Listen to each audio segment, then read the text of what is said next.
Hey, what's up, guys? I'm BKFC athlete Paige Lancier, and you're watching Cage Side with Christopher James. Hey, guys, what's going on? Good afternoon, and welcome to Cage Side with Christopher James, man. I'm glad I don't have to pay Paige every time she does that little clip for me, but she's so awesome. I just call her, and she gets on, and she just does it because she's the bomb. Anyway, speaking of Paige, just a little note. Originally November, then December. It looks like we're going to have her debut in 2021. I'm not going to tell you the date yet, but I guarantee it's going to be exciting. So, and we also got BKFC 14 coming up, Aller versus Palomino, and Gwen versus Johnny Bedford, November 13th, Friday the 13th. Ooh, it's going to be scary, man. I'm loving it. Tonight, I'm going to talk with some winners from Toe the Line last night. Two guys, Bobo O'Bannon and Martin Brown, both secured contract with the big show last night, and I was a ring announcer. I had a good time announcing these fights, man, and all of them. No fights went to the end. Everybody got finished. It was great. Not for the guys that got finished, but for people in attendance and watching on BKFC app. So if you don't have the BKFC app, go to www.bktvapp.com, download it. And if you don't download it, are you really a fucking fight fan? I'm just saying. So I'm going to bring on my first guest for you right now. He is a big, bad heavyweight. He is the number one ranked according to the Police Gazette rankings, which includes all bare-knuckle promotions, not just bare-knuckle fighting championship. He is the number one ranked heavyweight in the world, and he's coming to America. You remember that movie Coming to America with Eddie Murphy and Arsenio Hall? But anyway, he's coming to America to take the gold and the diamond belt, take this, take that, take everything. His journey to get here has been crazy, and he's going to tell us all about it, but we are going to welcome him in right now. He is, from what I understand, he is the hand of God, the one and only Mark Godbeer, joining us on the show for the very first time. Mark, welcome and happy to have you. How you doing, my man? You just give me an idea then. I reckon the walkout tune would be good Neil Diamond track. You know, that Coming to America, that could be a good walkout tune, you know? Got a dream to make it there. Yeah. We coming to America. Yeah, that's a great song too, man. Yeah. And then you can have your victory song just be Sweet Caroline, and I mean throw it all out there because everybody, but you'll have the whole crowd popping with you. I mean, I don't. Yeah, some UFC guys have done it before, but that's anyway. My favorite karaoke tune as well. I like singing that song on the karaoke. So that well, you know, it's a good thing that you like singing on the karaoke because what I didn't tell you, I forgot. First time guest on the show, at the end of their interview, I tell them they have to sing. So think about it in your head what you're going to want to sing later because I've had 219 guests come through my show. Nobody said no, so don't be the first. But you could think about that later. And but first, before we get into all your fights and you coming over here, he froze up there. He's frozen. So maybe he'll come back on. I don't know. If he freezes up too long, I'll click him out. We have to click him back in. Can you hear me, Mark? All right, Mark, click back out if you can hear me and click back in. So let me send him a message. I thought he just like had that big smile because I was being funny, but it looks like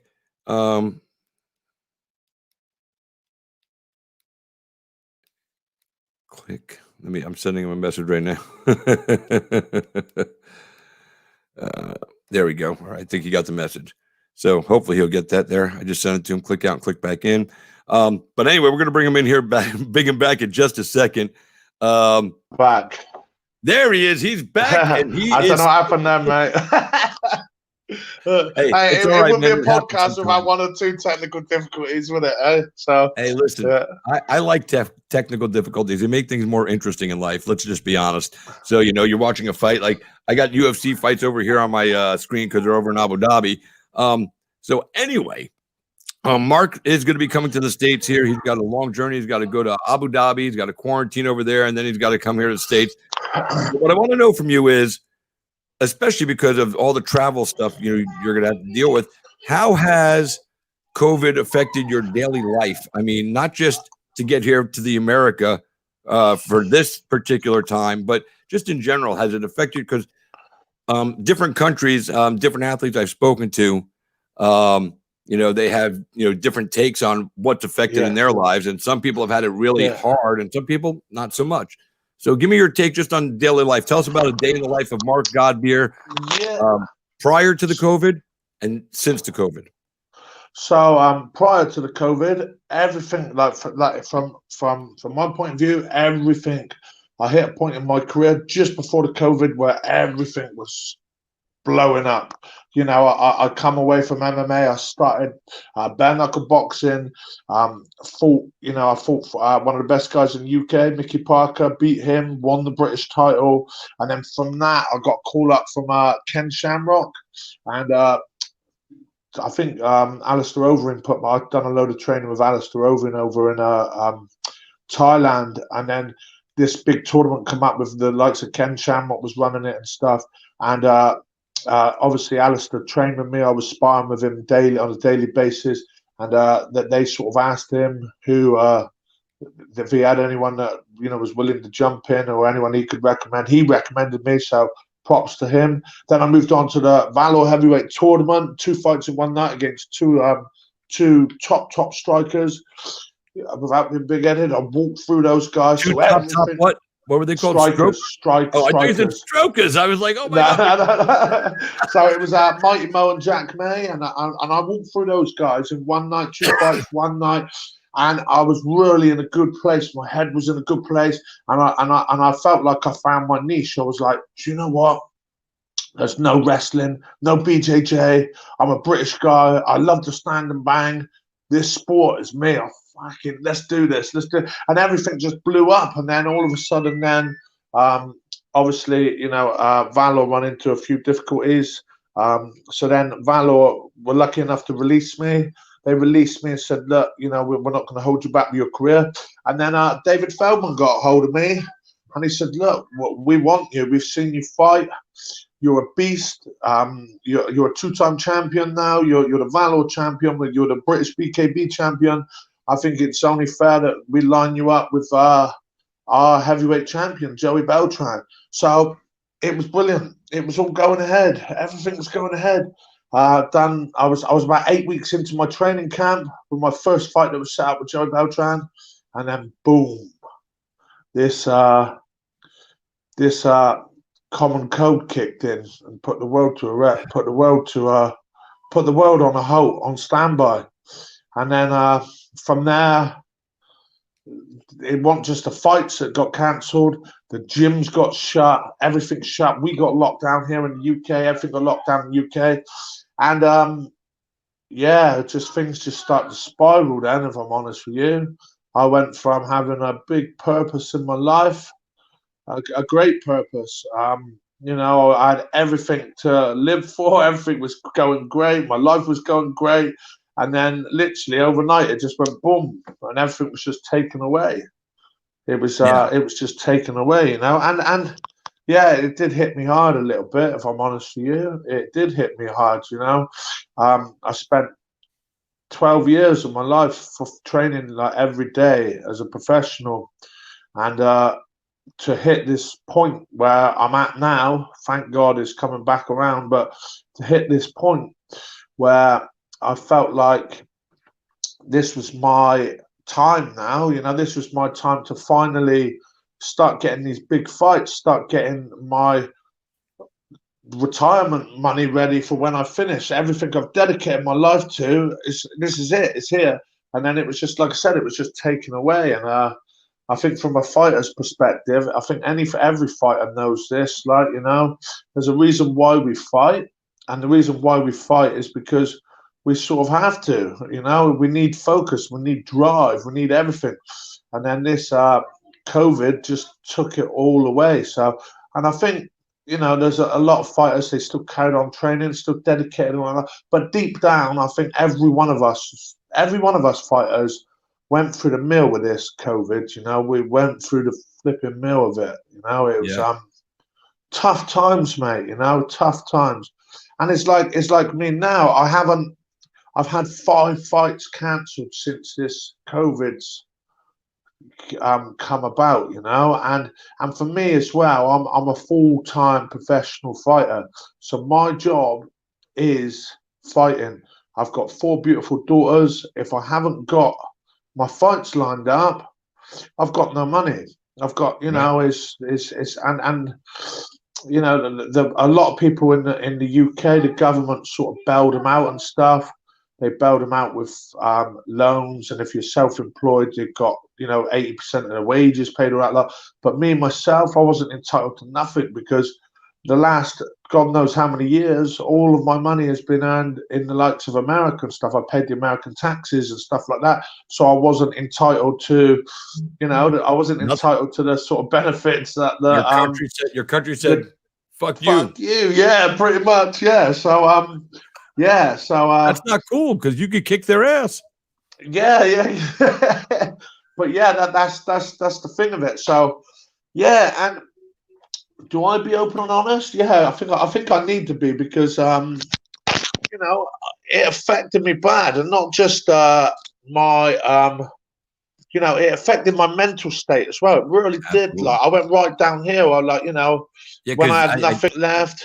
Yeah. I want to interrupt you for a second because Yeah. I remember seeing some posts where you just went off on every motherfucker on the planet Earth. You were like, Yeah. "Fuck fighting, I'm going back to my regular world. Fuck this one, fuck that guy, fuck that Yeah. motherfucker." You, I mean, even bare knuckle fighting championship and film. I mean, you were just shredding everybody. So Yeah, and now that yeah, you're sorry, telling go on. me how it affected you mentally, Yeah. all that makes sense because Yeah. up until then, I was like, well, you know, at some point he's going to get here. And then I saw all that shit. And I called one of my buddies. I was like, did you see the shit fucking Mark Godbeer posted today? This motherfucker is out here, you know. And I said it just like that, no disrespect. I'm like, you know, this motherfucker just shredded everybody in bare knuckle fighting, and like, Yeah. he don't give a fuck. I'm glad he's Yeah. over in England because people would be over here if he was here getting their asses kicked, you know, because that's how mad you came across. But now, and I'm glad you're telling me all this because Yeah, it's a the story I mental need to get across as well. You know, I need to get the across mental because porn- it is. the mental anguish many people have been going through because of Yeah. COVID, depression and anxiety and stress. You know, you don't always see it personified and you don't hear about it because people, you know, some people just Yeah, especially when you're a big tough fighter as well. It's not Yeah, I something mean, you how you want to gonna talk feel- about. You know, it's Yeah, 'cause you might have been sitting on your couch. You know, you just said you got 4 beautiful daughters. You're a single father. You know, so you're raising up your girls. So, and me, I'm a very emotional person. You know, I don't give a shit about crying. But for you, you might have sat on your couch and cried your eyes out because you're worried about taking care of your family. But you Yeah. can't present that part of you to the fight world because then they go, "This guy's a fucking big heavyweight knocking people out, and he's over here crying," and they don't equate Yeah. that. And Yes, sir. so, hats off to you and respect for just being honest about what's going on.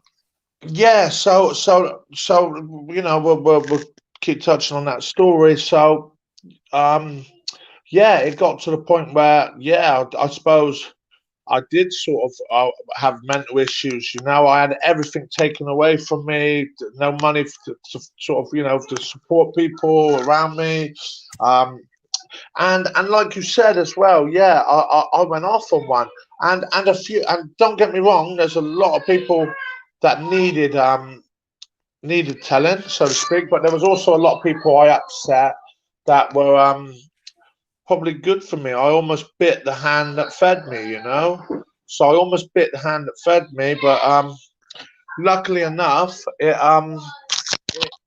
know, luckily enough, it come back to I hear the girls at the back going, "Stop yeah, being I know mean that's to that me." put me off a little bit. She's So like, did I get the act right? Stop being mean to me. Is that yeah, pretty good, right? yeah. And girls, can you keep the noise down, please? Thank you. Yeah, so yeah, like, you know, I will be open and honest. I did sort of went off the rails a little bit. You know, everything was taken away from me, and I think a lot of fighters would agree with this. You know, a lot of us fighters, like real fighters, we don't fight for money and stuff. We fight because we have to. That's our release. You know, Yeah. a lot of people have their own release. A lot of people, you know, some people go and play golf. Some people go fishing. Yep. Some people play basketball. Some people play, you call it soccer, we call it football. You know, everyone has their own Cricket. release. My personal Rugby. release is rugby. So my personal release is my fighting. Right. And then obviously when that was all stripped from me, my head spiraled, everything spiraled, and Yeah. Well, put it this way, my head's very good now, and like I said, there's a lot of people I don't want to apologize to, but there is people that I probably do owe apologies to, you know. And you handle that on your own. I mean, you don't even have to do that publicly. You know, 'cause Yeah, you're a yeah, I handle it on my own. Yeah. you So know, and you know, the likes of David Feldman and the BKFC team and stuff. I'm pretty sure that you know this COVID business messed a lot of us up. So they were understanding that they've re-signed me. So now it's down to me to prove them that I am a big asset for BKFC. yeah. I have got a lot to offer. I've made my mistakes, and it's time to put them right. And it's just time to start enjoying the sport again and being me, because I am generally a decent, a happy guy. You know, I like to have the crack, I like to have the laugh, but So, like. Yeah, the last couple of months was a dark part of my life. Let's put it that way. that's all right, man. We all go I don't through life in regret. different ways. Now, One thing I don't regret is burning that BKB belt. I don't oh regret yeah, that. that was good shit. So I do not regret that. That's one thing. When I woke up the next day, a couple of my friends said to me, "Mate, what have you done? Like that's that's your legacy. That's what you for your grandkids to see." But you know what? The way they treated me, and the way they've treated a lot of other fighters. I'm glad I burnt it, because I think I sent a message out to everyone. That belt doesn't mean nothing to me if you don't respect me. So that's where I stand with that. But anyway. So let me cut you off. Yeah, sorry. Things about no, it's okay, man. When I need to cut you off, I'm just going to cut you off, or I'll just mute your microphone. I have the power. But honestly, I like that you just have full answers and you can talk about it all. So some guys, it's like pulling teeth to get them when you're in an interview. So I love you, but you did bring up something that you said. Hang on, bear with me a minute, mate. Sorry, I just have to. Someone goes out today. Sorry.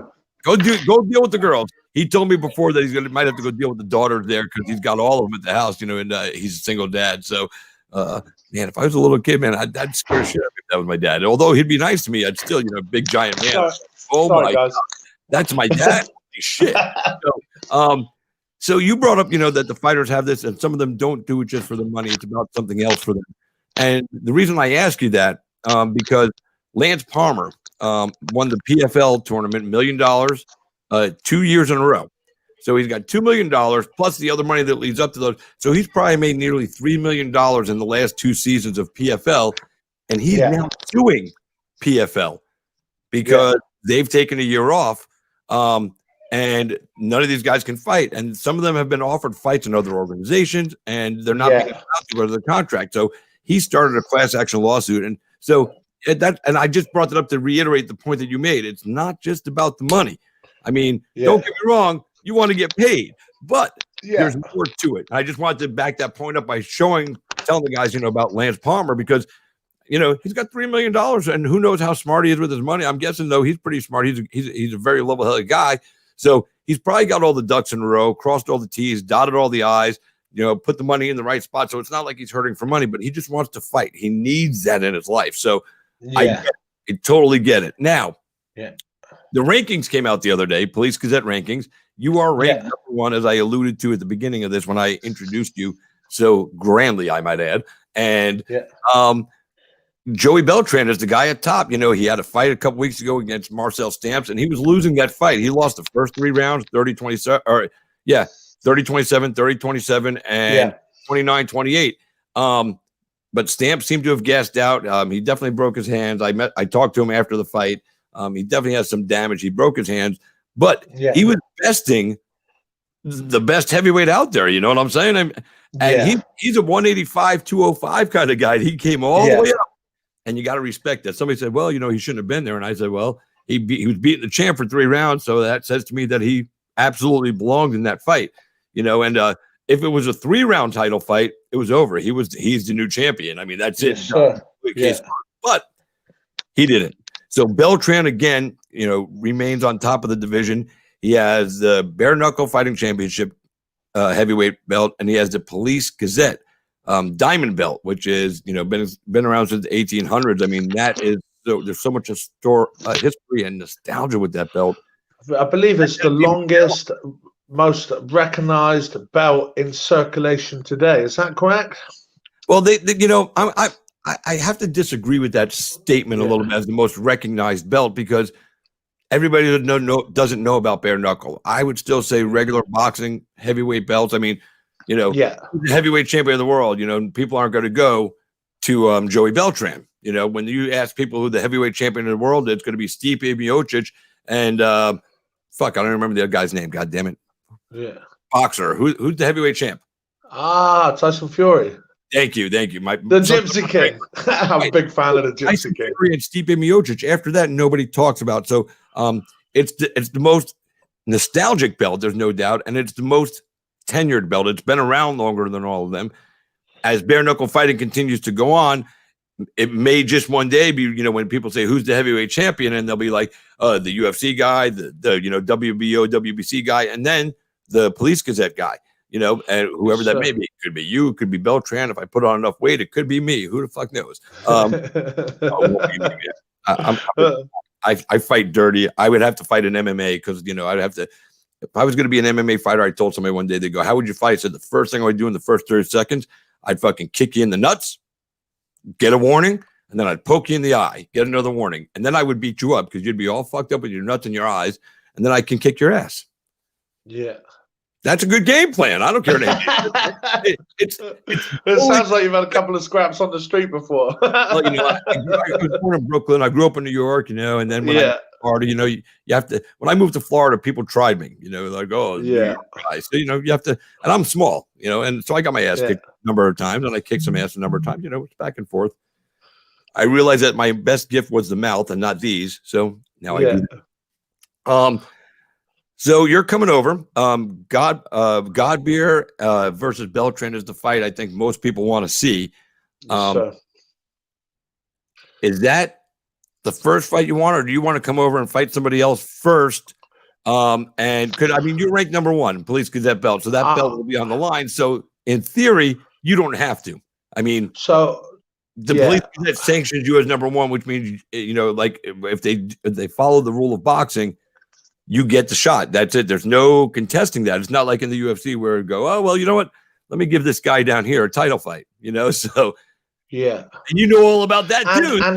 And also as well, you think so outside of BKFC, there's four belts. There's four recognized belts. I would say that was on the circuit for bare knuckle. One of them was the Valor tournament. The other one was the BKB belt, BKB heavyweight belt, and the other two were the BKFC and the Diamond Gazette. Joey Beltran owns the BKFC and the Diamond Gazette belt. Yeah, I own the BKB heavyweight champion, and then I was, the Valor tournament champion, and I think it's more of a unification bout. Is to see who is the best bare knuckle boxer, heavyweight bare knuckle boxer at the moment, and obviously it's bare knuckle fighting though. It's not bare knuckle boxing. Yeah, bare knuckle fighting, bare knuckle boxing is, No, I fought MMA, so I'm pretty good with the clinches over there. And the reason I correct you is because as this sport continues to evolve, we don't want people referring to it as bare knuckle boxing because that is a different incarnation of this sport. I want to make sure that people get bare knuckle fighting down. I've made guys like Joe Elmore, who's now ranked number one at 165. I made him stop because he kept saying bare knuckle fighting, bare knuckle fighting, bare knuckle boxing. He said it like 4 times. I said, if you do it again, you got to stop and do push-ups. He did it again. 25 push-ups. Okay, so it was fucking hysterical. Yeah. He doesn't say bare knuckle boxing anymore. So I think to see who the best bare knuckle fighter is. And also I think as well, this fight has been matched twice and it's fell through twice due to COVID. So this is my views on it. I'm literally spending a lot of my own money now. I've just had all my COVID tests. I've just booked my own flights. I've just spent months preparing this to get over there. I've just spent I'm going to Dubai. I got to fly to Dubai Monday. I've got to spend 14 days in Dubai, which I'm spending all out of my own pocket. Yep. Not because it's because I haven't asked for handouts. I haven't asked for. I'm doing it off my own back because it's something I want to do. Like, my main goal is to get those belts, the BKFC belt and the Police Gazette belt, and I want to be known as ranked #1 bare-knuckle fighter in the world. I want to be known as the #1 bare-knuckle fighter in the world. And if I have to do this to do it, then I will. And that's the way I want to prove to people, that I'm serious about coming over there. I'm serious about taking these belts. I'm 100% game to fight Joey straight off the bat. Joey's game to fight me. Joey wants to fight. He's made it public on social media. He said he's ready for December. I'll be ready for December. I fly out on Monday to Dubai. I've just done my COVID test. I've had them come back, they're negative. So now I've just had my fit to fly certificates. So I fly to Dubai. I think when I land in Dubai, I got to do another COVID test, and quarantine for 24 hours in a hotel there. Then I'm free to train. I'm also, I'm free to train in Dubai for 2 weeks. And then I'm eligible to go to the United States, I believe, from the 2nd or 3rd of November. Right. So then I'll get to the United States. I'll set up a camp now, but I'm currently speaking with management, GOAT management, and I'm currently speaking to management and other fighters and gyms and stuff to set up a decent camp, and I'll make sure I am ready for the December card. And the fight I do want, is, and Joey wants it as well, and I do genuinely believe most of the public want to see the UK, the best UK bare-knuckle fighter against the best US bare-knuckle fighter, and I genuinely think that fight sells itself, and I think with a fight like that, you're not just going to get your average boxing fan or your average bare-knuckle fighter fan. I ain't doing no press ups yet, by the way. so I do genuinely believe, you're not just going to get your average fans. This fight, I believe, me and Joey, this fight is going to create a lot more media attention, and it's going to drag a lot more new fans into this sport, because everyone's going to want to watch, the best British bare-knuckle fighter against the best US bare-knuckle fighter. And my head is stuck on end. Every time I do these interviews, I'm so passionate about it. I know, dude. I just believe that this fight is really going to sell itself. But then, obviously, it's down to obviously a lot's happened since I was last matched with Joey, and I do respect that. People has had fights and stuff because America's BKFC has had to carry on, and obviously I haven't been able to get there, so they're not going to hold up their whole show just for me. So I do respect the fact that you're flying to Dubai. You're flying to Dubai on Monday, right? I thought you were already in Abu Dhabi and everything. So no, not just yet. No. Somebody just said, "How's Abu Dhabi?" I was like, "Well, he's not there yet."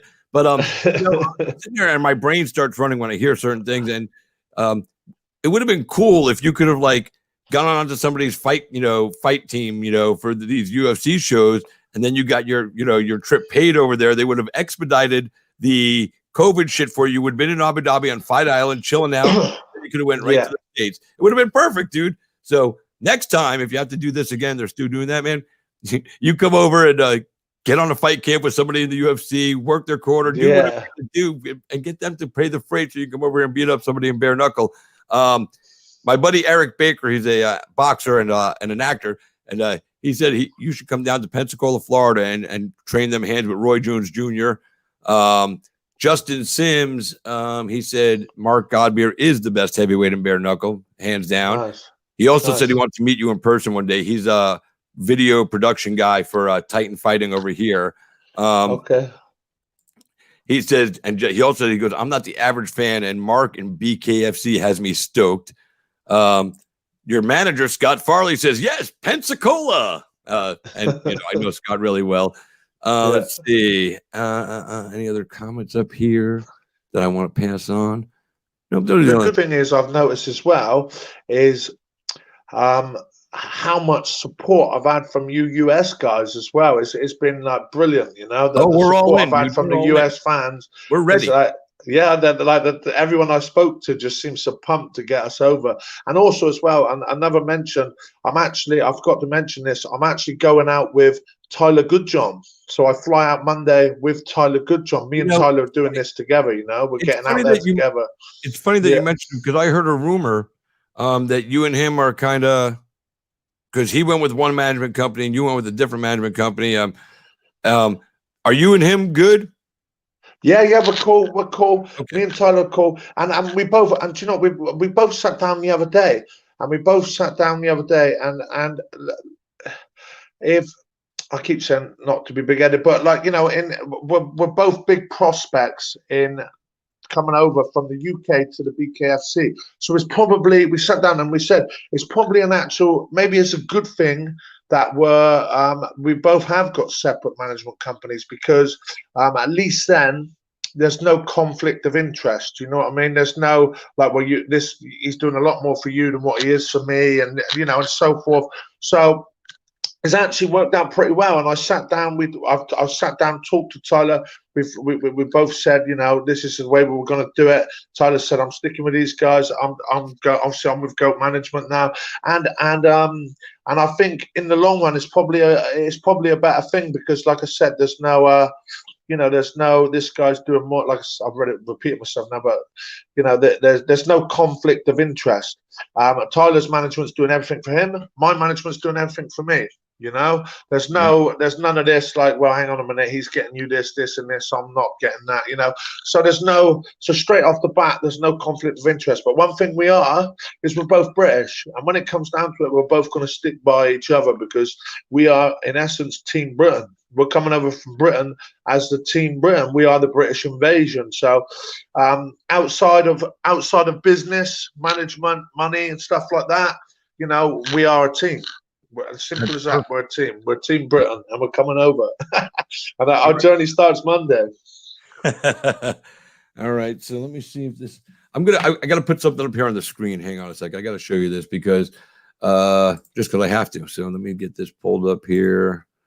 Come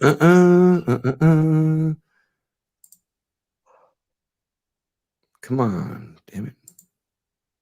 All right, there we go. So we can spin that. All right, so share screen. I got to do this now. So we're talking about your boy Tyler, and the first thing, all right, do you see this right there? Yeah, that's Aquaman over here, and that's Goodjohn. They could be like fucking brothers, dude. Yeah. I made this picture the other day because I was like, you know, I can't be the only one. You know, and Tyler's all right. If all else fails, he can go into modeling. I'm fucked, so I got to put everything I got into this fight. Or he could be like Aquaman's stunt double, or we got Jason, what's his name, Momo, or that's the Aquaman in the movies. Tyler could be Aquaman younger and do a Netflix series, and like fucking, he's set for life, motherfucker. That's some bullshit. Yeah. But what about me? What can I go as? I go as one of the elks of a fucking Lord of the Rings or something. I mean, I don't know if you could do the same kind of modeling that he would do, but somebody else did say something here. Where is it? Somebody said something about your look. Oh, here it is. He said, Mark is looking like the Man Mountain from Game of Thrones. Yeah, I'll live for that. That's cool. That's epic, right? So there you go. You could fill in for him, on the Netflix, they'll make a Netflix series about it. Or yeah. I have to put on a few more pounds. I think I'm about 270 at the moment. I think he's about 370, isn't he? So Game of Thrones was made for HBO, so that's already a series. So when they make the big budget movie, you could be in the movie. Since he already did the series, change it up, bring in you. I'm feeling it all. Uh-oh. There's somebody. Whoa. Now, I don't know who this is. James El Chapo. Is this, he said, hand up his bare-knuckle bitch and will become #1. Did he just call you his bare-knuckle bitch? And did he call your nickname? Do you know what? So many people are going to be watching this now, in my local area, and I don't even know if I should give James Old Chapo the fucking time on this fucking podcast, but yeah, ask Mark about his hairline, wanker. So, let's go back to the first comment. Hand job is my bare-knuckle bitch. Does he call you hand job? Yeah, Mark, the hand job of God. So James is one of my good friends. So anyone that knows, hand job translated over the same way in England as it does here, because it does. Yeah, like so some stuff is different. Like you guys call it wanking. We just call it fucking rubbing one out. I mean, cigarettes. I mean, so I got to make sure that a hand job, because I was like, he just called him hand job is my bare knuckle. Yeah. But he did become number one. Wanker. So James is I'd like to say he's my good friend, but after these comments, I think me and him are going to fall out now. So that's proper British. That's proper British humor there. Normally over here, it's funny when I train in a lot of gyms over over the States or in Thailand or whatever. We call it piss taking. There's a term in the UK, we call it piss taking. So the more we actually like someone, the more we actually take the piss and run them down, so to speak. That's just British humor. And then so I walk into the gym and I forget a lot of these guys ain't fucking British. I walk in there like, what's on then, you wanker, you, or something. And then people look at me like, is this guy being serious? And I'm like, that's just British humor. British humor is a very dry, sarcastic humor. And James is probably the driest guy I know as well. So Jess Godbeer, she said, so proud, bring home the bacon. Yeah, that's my little niece, bless her. Love her. That's adorable. Yeah. All right, so we know you want the first fight to be against Joey Beltran. And that's fine. And by the way, guys, you're watching K-Star with Christopher James. We are talking with Mark Godbeer, getting ready to make the journey to the States. It's been a rough run for him, and he's got it all together now. He's funding this dream himself because it means that much to him. He's not having sponsors or, haven't taken handouts. Now, of course, I'm looking for sponsors, though. I'm looking for sponsors. I'm looking for sponsors. Yeah. For handouts. And by the way, guys, make sure you follow his new Instagram. It's scrolling on the bottom. It's at mark.godbeer_BKB. So I've changed that to BKFC now, by the way. So _BKFC? Yeah, _BKFC. So sorry, guys. Yeah. This is why I like technology, because _ Bing save. There you go. I got to start. I fucked that up. All right, man. I got to go back and people know. Anyway, I thought I got to start impressing the boss man now, BKFC and stuff. After my, let's forget about the last couple of months. Get them out of the way. So let's start afresh. So I thought I'll change my Instagram then to BKFC now. That might score me a brownie point. if the damage was truly irreparable, they probably want to sign you back in, So obviously he knows the worth and the value that you bring to his organization. Yes, sir. You know what you bring. It's a match made in heaven. And listen, you and David Feldman don't even got to be friends. You just got to, sign contracts together and go fight. That's it. Yeah. So, because there's a lot of guys who don't like Dana White, but they still show up on Octagon night because it's paid,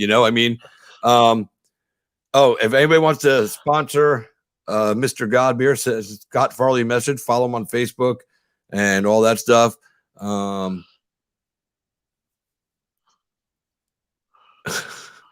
No, that's not for you. I think my next guest is sitting in the green room, and that's his wife or his and he's telling him really.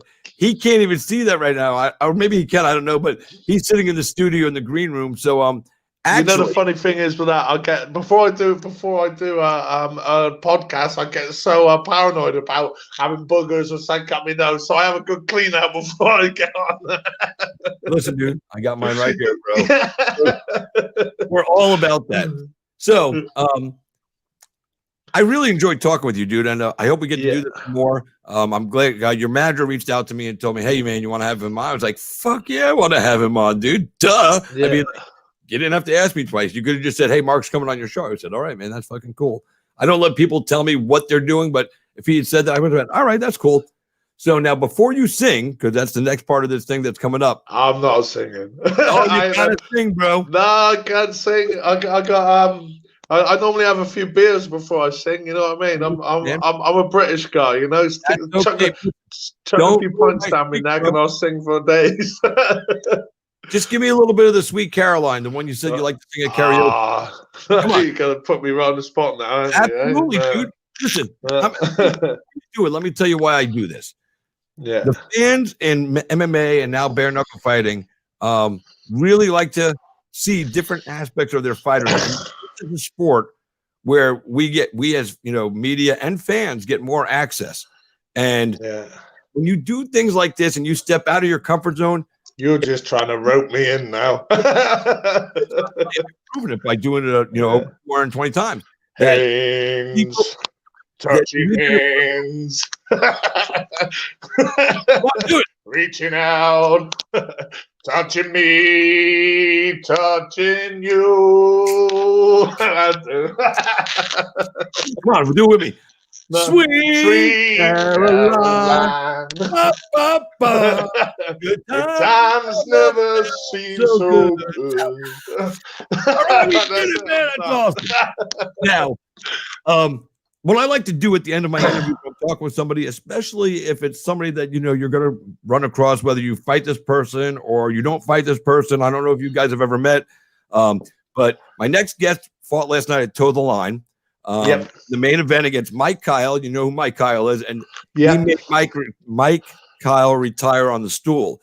Do you know what? I was surprised about this guy. I literally I've just looked at the results right now, and I was like, "But this guy's beating Mike Kyle. This guy's a guy to watch." You know what I mean? Mike Kyle can bang, man. So and I haven't watched the fight yet, but I have taken note of this guy. Like, if this guy beats someone like Mike Kyle, he's going to be one to watch. Well, I'm going to bring him in right now so you guys can hi to each other, and then we'll send you on your way. But before I do that, okay, my man. Again, guys, follow his new Instagram. It's mark.godbeer_BKFC. Your Facebook is out there. People, want to hit you up. They can. Do you have a Twitter that you use? No, I did have my Twitter account and stuff, but clean slate now. So all my social media is all new. So get following me, guys. You can follow my page on Facebook, Mark the Hand of Godbeer.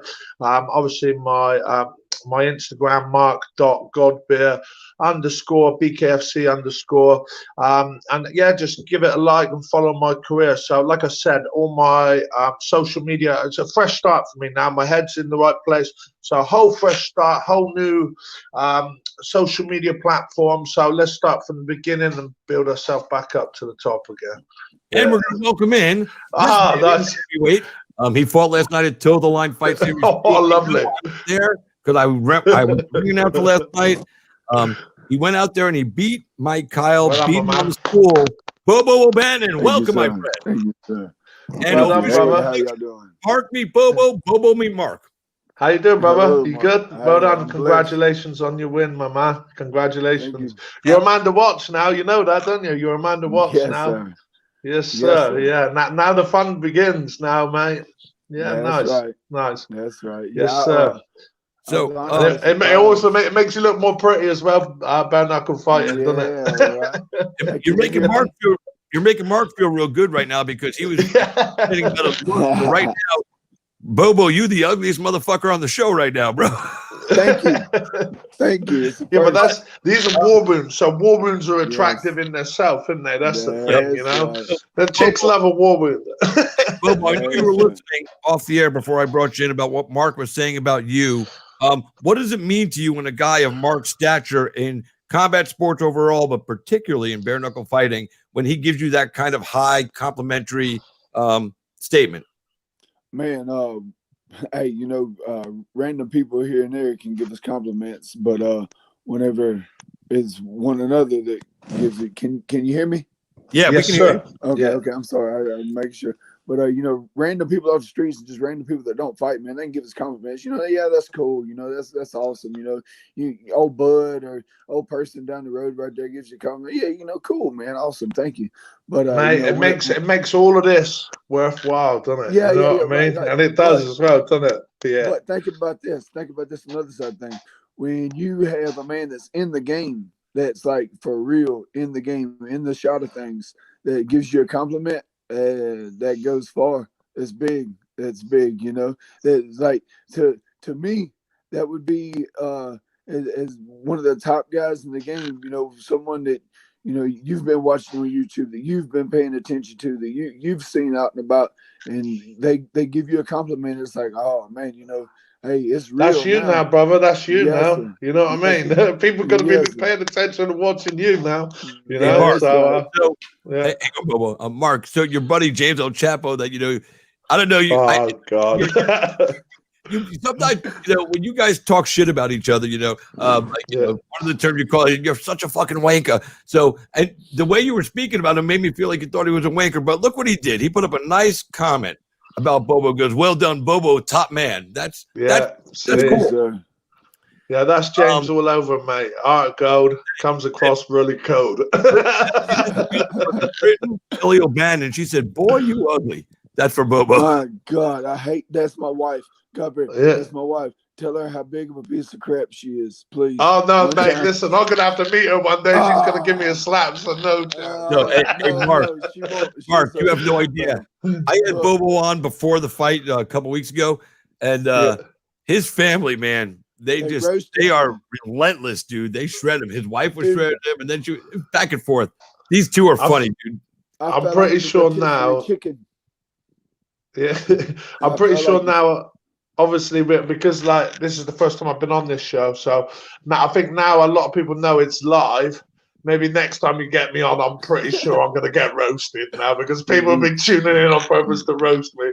So every time you go to read something, I'm like, oh God, what's he going to read out now? You know? That was me. That was me. He would post a comment that one of my cousins or my wife would make, and I was like, oh my God, why don't they go to bed? It's like, it's terrible. This is what country folks, aka hillbilly rednecks, do in the States. Now it's get on the internet and talk shit to their family members. It's really good stuff, Mark. Now, where I live right down south of the UK. So we're like the US versions of country hillbillies down here. So we're like the UK version of the hillbillies down south. So I do get it. Yeah, definitely. That's mate. awesome. Yeah. Well, Mark, before you go, I just want to say again, thank you for taking the time, man. I hope you get to Abu Dhabi tomorrow, get your 2 weeks in, come on over here, maybe stop up in Belfast, New York, and check out the Police Gazette Hall of Fame and do all that stuff. And safe travels, man. And bless you for being a father to 4 daughters, man. That's being a dad is one thing, but having 4 girls and being a single dad at the same time, that's my eldest is already eyeing up a new horse. She's like, "Are you fighting, are you, Dad?" I said, "Yeah." She goes, "Well," and then next thing you know, I get all these fitness companies. Have you seen this horse, Dad? I'm like, But I would rather get into the ring and fight Bobo than be a dad to 4 young daughters, man. Yeah. I've got one at the house, and man, she is wide open. She's only but 2. She'll be 3 here in the end of the month. And they know how to rat you around the finger at a young age, mate. Quickly. Hey, look, I'm gonna tell you this real quick. I want to steal the show real quick. Tell you this. I've been in contact with Chris Sorrow a bit here lately. Ever since I started this BKFC thing, he and I have kept touch, here and there. Just a little He's bit. a good guy, Chris. I like Chris. He's real. He says the same about you. He said the same exact thing about you. So I came into this looking but nothing but good for you because I like Chris. I seem to like his opinion, the way he thinks about things. He didn't disappoint me. Good fella. Yes, sir. Thank you. Cheers, guys. And well done, Bobo, man. Congrats. That was a good win. Let's put you right in the limelight now, mate. Well done, my brother. And the other day, Mark, he put up a post on Facebook. He's saying that he has a problem putting pressure on himself, to be an entertainer, and loses focus on the fight because he wants to entertain. So I made a comment. I said, you know what your job is? I said, listen, your fans, the friends, the media, don't worry about entertaining us. Go out there and fight the person in front of you and have fun doing it, and the entertainment will come. Don't worry about it. And that's what he did last night. Oh, there's one of them. Yes, sir. That's one of the twins. Hey, that's what it's all about, Not right just there. four girls. You have twins? Yeah, that's the other one. What's the other one? Angel. Oh my gosh. Stars. Come here, We babe. bow down to Mark Godbeer. Quick, because I got to shoot now. So yeah, these are me two. These are the two twins. So terrible too. So beautiful. Wow. Yeah. Are you sure you're their dad? I don't know. Nah, of course I am. No, of course. Amazing. Yeah. Beautiful girls. Well, listen, Mark, you go enjoy the rest of your day. I know you only have a little more time before you might be away for a couple of months, man. So Yes, sir. don't talk to me anymore. Go hang out with your daughter, man. God Cheers. bless you. Be safe. Safe travels, and we'll see you when you get here, brother. Cheers, Chris. Nice to meet you, Bobo, my man, and I'm Yes, sure sir, we'll see you too. soon. Look. Yes, So sir. win, lose, Have or a draw, blessed one. whatever comes about, we always have a beer afterwards. That's the way it works. That's the way it I is. agree. All right, my man. Agree. All right. Have a And blessed as one, Mark brother. Godbeer says, cheers. Cheers, mate. Cheers, mate. Cheers, mate. I got that down already. That's all I can Cheers, do, though. guys. Have a good day, Bye-bye. Mark. Have a blessed one. Yeah, it's like late night over there right now. It's like 6, 5. He's like 11 o'clock, 12 o'clock at night or something like that. Oh, that's tough. So anyway, so Bobo Bannon goes in last night. I was there live, and it was awesome. Yes, sir. I got to ring announce for you, and you went out there and, first round, you're taking on Mike Kyle, another, seasoned combat veteran, man, the highest profile name you've ever fought professionally. And you finished him on the stool. He couldn't answer the call for the round 3, or was it round 4? It was round 3, right? Yes, sir. He quit after round 2. Yep, he quit after round 2. And I just mentioned the thing, you were nervous about entertaining and nervous about the fight, but you went out there and you got dropped in the first round. Then you got up and you dropped him. I mean, it was everything entertaining that you wanted it to be. And all you had to do was go out there and fight, right? Yes, yes. Look, I look like the fell off the Goonies right now, though. I noticed you're in a room that's kind of dark, so we don't get to see the full effect. Yeah. Hold on, let's see. Get up a little bit. There it is. There it Yes, is. sir. Yes, sir. That's what hard work looks like, guys, in bare knuckle fighting. And you better believe that. Look, I got a little good little lump going on there. Yeah. Uh-oh. Here comes Britain. Oh, here she goes. You don't look as good as that other guy. Fat cow. I swear. I love her. She's an idiot, but I love her. Oh, man. She said, and before, when she said you were ugly, she goes, she's kidding. You look better now. Hey, one barely used wife for sale again. Hey, last time I did sell her last time on eBay. No, you got offers. You didn't take them. I mean, somebody offered. No, I sold her on eBay. She was gone for 4.5 minutes, and they brought her back. I had to pay them double. They were going to sue me. Yeah, It was bad. Yeah, false advertising product, I guess. Look, Yeah.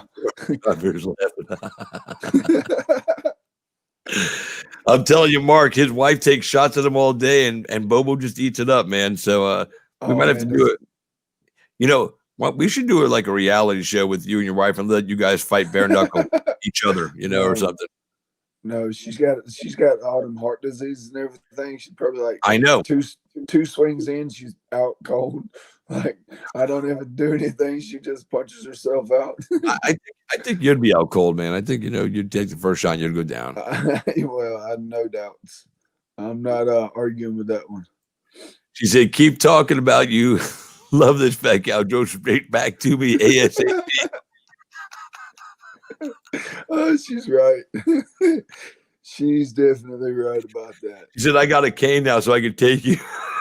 Hey, look, how cool is this? Because of all the stuff she has going on, my 30-year-old wife had to get a cane. The doctor prescribed her to a cane. So That's she's all completely 100% against having this cane. She gets this cane. She gets this cane, And it's already saved her from eating the dirt like 4 times already. And it's only been about a week. That's I awesome. love it. Yes, sir. I like that she doesn't let her affliction, stop her from living life and enjoying and being happy. Oh, definitely. I admire her than all you guys because fucking she's fighting that real fight, Yes, sir. So, she's awesome. And she's a fucking trip, dude. Man, I'm telling you. Hey, look, my buddy that you met this weekend, he said, "Hey, can I take a picture with you?" Oh, that guy? That guy? He never gave me my $50 for taking a picture with him. What the I fuck? know that. What kind of people you hang out with, dude? Don't worry, I'm whip his ass. I'll get it. But no, his name is Eric D'Angelo. Super, super cool cat. He has been stoked about meeting you. Like, that's most of what he talked about was getting to meet you. That's awesome. That's cool. It made his day. Definitely. That's cool. She said she admires me. She was so jealous that she didn't get to meet me.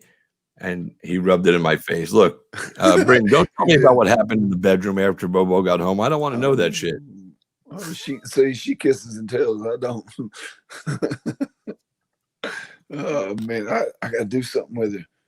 Muffle her or tie her up whenever I do this or whatever. All right, so let's get this interview back on track now. So you went in there last night against Mike Kyle. I know there was a lot of pressure that you put on yourself. I hope my words of wisdom the other day helped you calm down and bring yourself a little bit closer to earth. But you went in there and you looked great last night. David Feldman was impressed. And according to what they told us last night, you, Martin Brown, and Jason Fish got contracts. So that's fucking outstanding, dude. That was the goal. And you went out there, you're 2-0 bare knuckle now.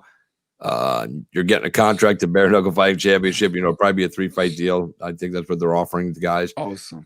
Now that's not guaranteed because I don't work for them, and even if I did, my word means shit about stuff like that, but typically is what they offer. 3-fight contract. I mean, that's pretty standard. So it's like not anything crazy. Yes. But what does it mean to you, dude? Because I know you fought there once, and they put you down here at this to make sure that you can really do this. And you proved to them last night going in against, Mike Kyle. I mean, you didn't just take some fucking, guy from a local yokel bar and beat him up. You took a stud, Yes. I mean, look, did you see that motherfucker? What kind of shape he was in? Did I? Yeah. So what does it mean to you to take out somebody of his caliber and achieve the goal that you wanted to do all in one fell swoop? Man, that was I've watched Mike Kyle on YouTube for years, and I say years, it's probably been a year and a half I've run across him. I used to look up Andre Arlovsky all the time, and I seen Mike Kyle. Let me check this guy out, see what he's about. I said, dang, he's a pretty legit fella, Yeah. And then so whenever all this started, I got a message from my manager, Kevin Smith, at Smith Brother Combat Management, fighter management. And Mr. Kevin's like, hey, look, we got this guy here. He wants to fight you, needs a fight for this bare knuckle over here. It's for the toe of the line, apparently being a fat boy in the first BKFC fight that I didn't turn out very well for me. So I got invited down to the toe of the line. Well, that guy fell through. Then another guy's name came up. Well, he fell through. He didn't want to do it. And then all of a sudden, Mr. Kevin's like, hey, look, we got this potential. Maybe, the main event fell through for whatever reason. Oh, he did. Oh, you're back. Main event fell through. Event fell through. He said the main event fell through for whatever reason. And, we got this guy that we want to put in the main event, a heavyweight. His name is Mike Kyle. Would you fight him? I was like, yeah, I'll fight him. And you don't want to take time to look at him. I mean, I think I know who he is. I'm good. I'll, put my name in the hat. Let's do it. And then I went and made sure that that's exactly who I was thinking of. I was like, yeah, well, I bit off a big bite here. It's time to start chewing, Daddy. And, I'm already in shape, getting in way better shape than what I was for the first fight. and the just looking at me, you could tell. And getting the ring with him, I'm like, or the weigh-ins actually, I'm like, my gosh, this is a massive human being, and getting the ring with him, and he moves well also. So I want to see how he hit. My trainer will tell you that I don't really settle down and do good in a fight until I kind of see how they hit. See what kind of power they got or whatever. So I didn't keep my hands up quite so well, trying to get a little taste of it. And next thing you know, I find myself 20 seconds in the fight on the canvas. So I was like, yeah, maybe that's not a good idea anymore. We're playing big boy stuff here. It's time to stop with all the kid games. And I piled myself up off that canvas and decided I was behind on the scorecard already, and it was time to go to work. And that's what I did. Thank God that things went the way that they went, and I was able to recover the way that I did.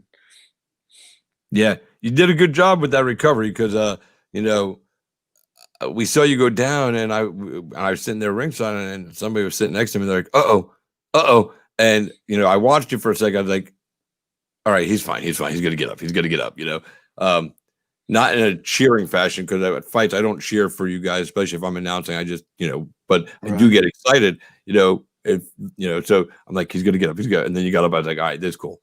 But the look in your face changed. Like, it went from where I was saying, it went from being like confident, you're in there fighting, to like, fuck. What you said, I'm down on the scorecard, fuck, and it was just a strange look, but you never gave up. You never stopped fighting. You kept moving forward, which was great. He didn't like the pressure, and he definitely didn't like the punches you were landing. No, sir, not at all. You know what? I play a bunch of tournament softball, slow pitch softball here down south, and we got a saying on our team. You got to have that dog in you. What we mean is, whenever you back down, you got to have that dog, back your dog in the corner. The dog's going to come out fighting. He's getting out of that corner. Okay. He's going to fight. And this bare-knuckle is the same way. You got to have some dog in you, You get yourself down, backed up in the corner, like what I got myself there, being stupid, and took a punch that I quite obviously should not have taken. Oops. Yeah. Uh-oh, my bad. So, what I know now is all these boys can hit. Yeah. You don't need to taste it to find out. Nope. I mean, yeah, you don't have to take, Floyd Mayweather, it's boxing. It's obviously a different sport, but Floyd Mayweather doesn't really get hit, because he's like, that's right. I can punch you and go in and out, punch you and get away and not get it. Yeah, fuck it. And I don't care what anybody thinks. So that's right. He's 50-0, you can't argue with this formula. It's been successful, so the goal is not to get hit, of course, especially in your weight class, man. You're all so big, it only takes one punch to end your night. Luckily, you're all so big. They got these extra big craniums that, you might be able to take one, and you proved that last night. You could take one, had you taken a bunch of those right in a row, fight might have been over right there. But, right. But I know it felt good. I saw you walking around last night, after the fight. I saw a little video of you and Mike talking backstage. That was cool. And it was like you were fanboying the guy you just beat up. It was like, I heard through the man, I watched you on YouTube for a long time, and it was great. And I'm an honor, and I'm just going, dude, he's totally fanned out the guy. And I'm there. I'm going, he just beat this guy up, and now he's like fanboying on him. So it was such a funny moment, man. But that's who Bobo is. I don't think it matters who you fought. So, all right. And so some of the comments coming in right now. You left the cupcakes open, fatty. Keep eating those cupcakes. You won't be able to move well. Cornbread fed and a hard head. That's from Jeremy Smith. That's my buddy. And then she said, well, Bo isn't as cool, so of course he's got to be a fan. Let's see, I hate her. She's so Bobo, while we got you on, we're going to bring in another gentleman to join us. He also won last night, and this guy got him a contract too. 58 seconds was all it took for him. The man himself, Martin, Trey, Smash, and whatever other nickname you want to fucking add on. Yeah. What's up, dog? Hey, what's that? Dude, Yes, Michael? you good. This is so cool because you guys both were on the show the same time last time we were on. And now we're talking about it. You guys both went out there and they did exactly what you said you were going to do.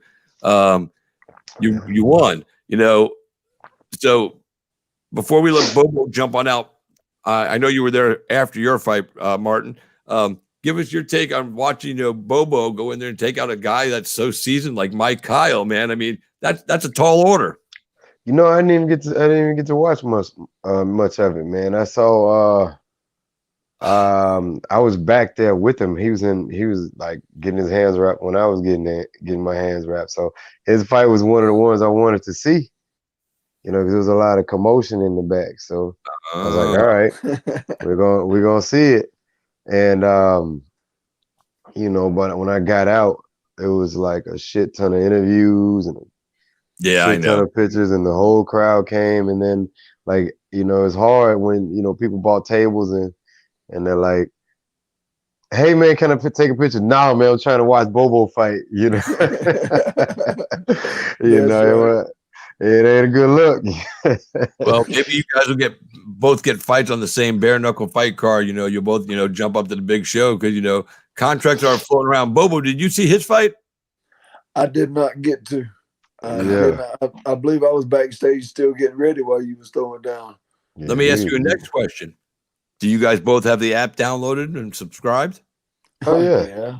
Oh yeah. Are you sure? Yes. I'm sure I got it. All right. Go on password. That's what you want. Message it to me. I'll prove you. See if you're telling the truth. No, I'm just kidding. Later on today, the last night's event should be uploaded to the app, so you guys can go back and watch it. So I'm giving you both homework right now. When it goes up live, when the replay comes up, watch each other's fight, and then send me a message and give me your opinion of each other's fight.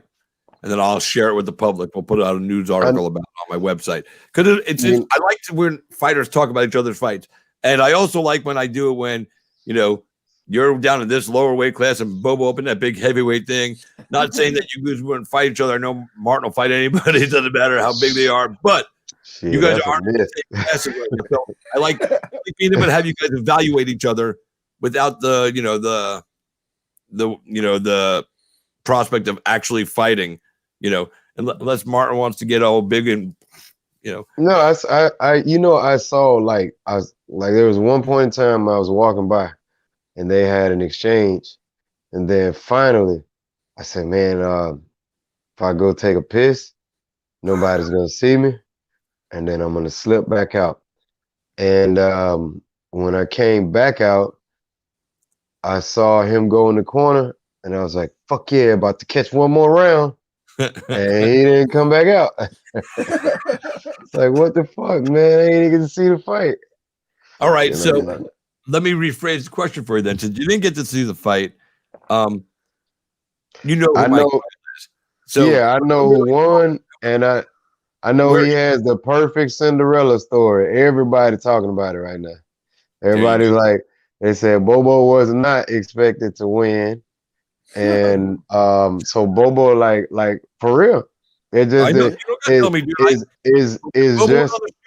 We told him he's probably going to be the odds-on underdog. I mean, that's the way it's going to be. It's not. Here's the thing: it's all going to be based on how Bobo played the rest of the story out, right? I mean, he has the makings of the perfect Rocky story.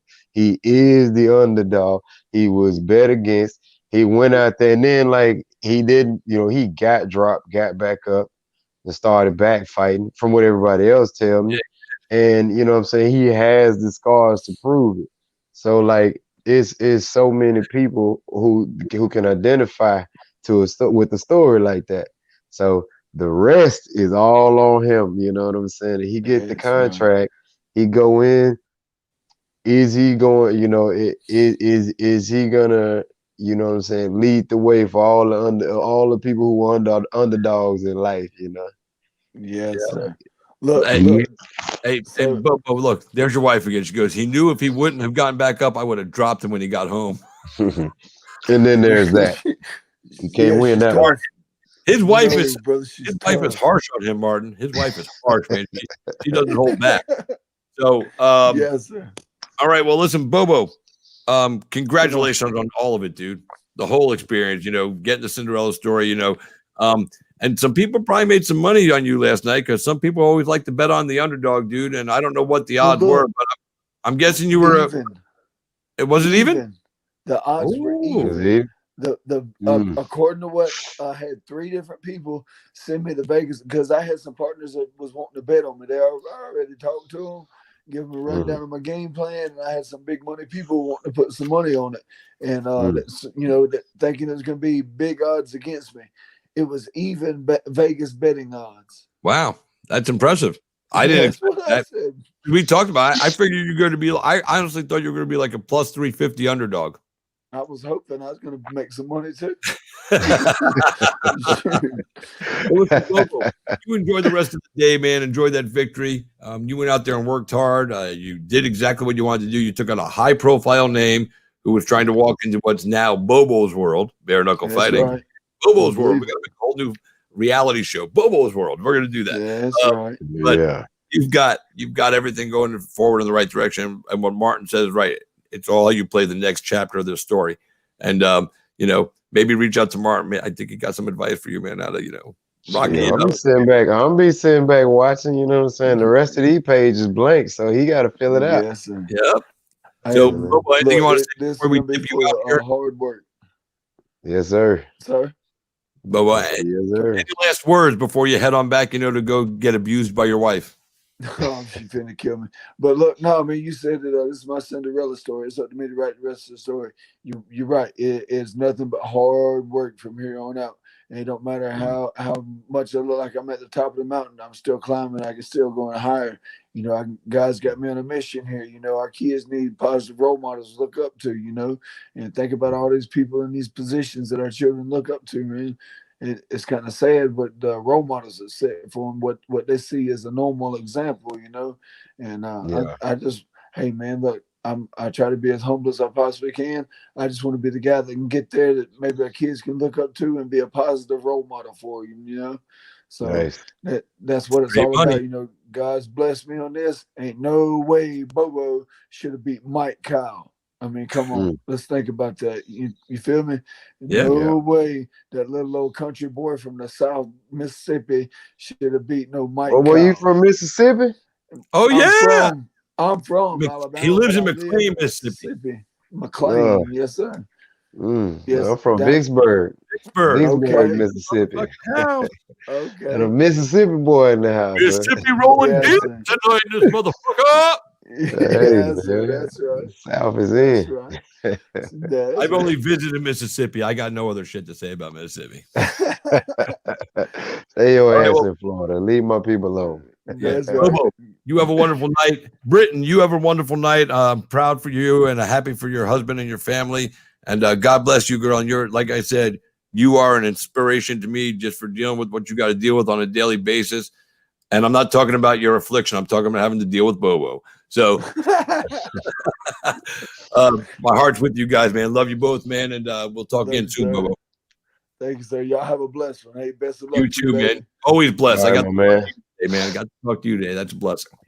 Yes, sir. All right. Peace. Peace. Martin Brown. That Bobo guy he's so real, like in the realest sense of the term, he's just real. He doesn't try to put on any kind of front. He doesn't have to, go out there and, showboat. He's just Bobo. And that's what makes him real and lovable. That's his thing. Dude, and Mike Kyle, dude. I mean, that's a big deal for a guy, for anybody. I mean, he's a big name. But for a guy like Bobo, like you said, coming from nowhere in Mississippi, a couple, fights, gets beat up in training, being a sparring guy for Deontay Wilder, that was his role. And now he's like, he's no longer the backup singer. He's the front man. I mean, that's, like I say, he has to keep that up. I mean, he is one of those, he wasn't, I don't know his backstory like that. So, I can't really comment on it, but I know from, the talk, everybody was like, Mike Pyle's going to beat the brakes off of him. That was the scuttlebutt. Yeah, I think when I walked in on y'all interview, you were like, "Yeah, you knew how you worded it. Like, you know what's about to happen, right?" You know, but he went in there and won, man. He did. You know, He did a good job. I I mean, he did really good. Jahai was talking to me. We went to Wing House afterwards, and he was like, "Man, he said, man, most people that say they don't want to fight, they usually, as soon as they go to the corner, the corner will go ahead and wave it off, But he said, man, Mike, he said, I've been watching, probably seen thousands of fights by now. The first time I seen somebody take the whole 60 seconds. I said, yeah, Mike probably was doing what you do when you make a major purchase. They say you need to sleep on it for a day. He said, you know what? I really don't feel like doing this. And then he said, well, take these 60 seconds. If I feel the same way, I'm going to hang it up. And 60 seconds later, he said, you know what? I definitely feel the same way. I don't think it's worth it. And he just didn't come back out. That's what he said in the corner, dude. It's crazy. You don't expect that, from anybody. But I think I said it on my show last week. We were talking about it. I think I said it to you specifically because I knew this was your first bare knuckle fight coming up, and I think I said something along the lines of worried about something being different with this. But I say until you bare knuckled, you ain't bare knuckled, and Kyle proved that last night because until you do it, you can't really explain it. And now that you've done it, I know you've done MMA, I know you box, I know you're done, but there is a different feel about this, isn't there? It is. I mean, you're built for it. No doubt, you're built for it. I mean, but until you did it, you ain't done it, and you don't understand what it is. So, would you agree? It's different. It definitely is different than beating somebody up in Walmart parking lot, like I was telling you in the last interview. Because they ain't that skilled. Like I've whooped a great many asses on the street, and my hands never hurt. But man, goddamn! Like once you punch somebody in, that's actually able to brace for the punch, and there's no protection over your hands. It's like, God damn, that shit. Like when I threw the first jab and it connected, I've never felt the feeling of how bad do I want to beat his ass? I mean, I know I'm winning and I know I can win, but God damn, hurting him hurts me, but it's also kind of primal because the thing is you're willing to do it. Like as soon as when the first punch comes, you're like, ah shit, but fuck you. And you just hit him again. Fuck you. Shit, fuck you. And you just keep hitting him. And that's how so it's one of those feelings. And then the other thing is, I have boxed before.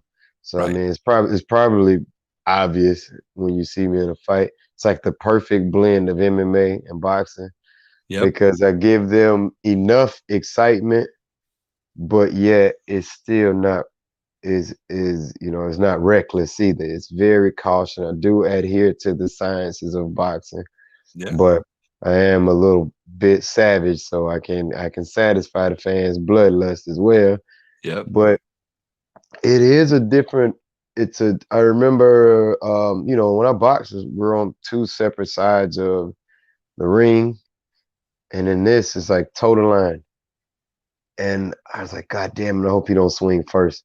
Because I'm sitting on the line, it's like, I could swing first. I could say, fuck it, and just crack this motherfucker. But what if he's thinking the same thing and he beat me to the punch? So I was like, I was never a betting man. I'm finna separate.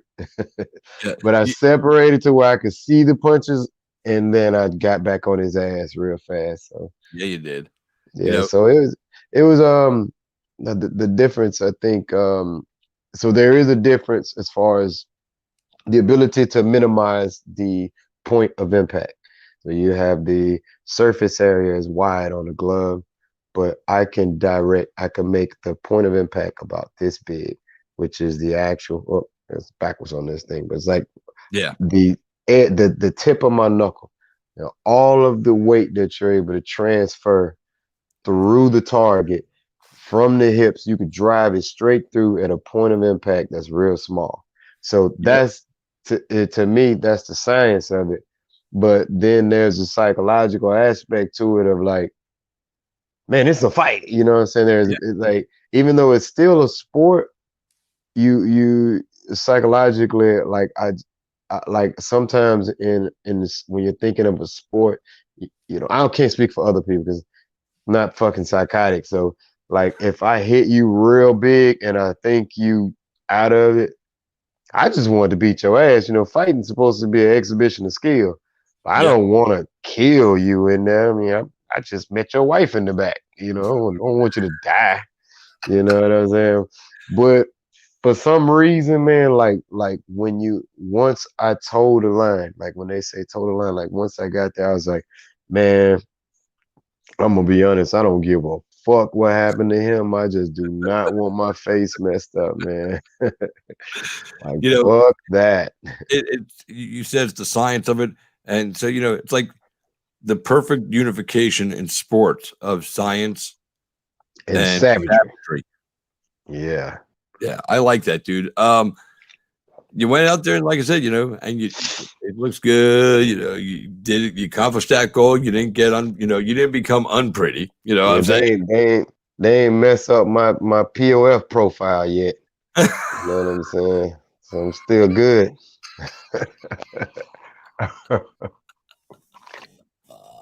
I'm just, Damn, POF, man.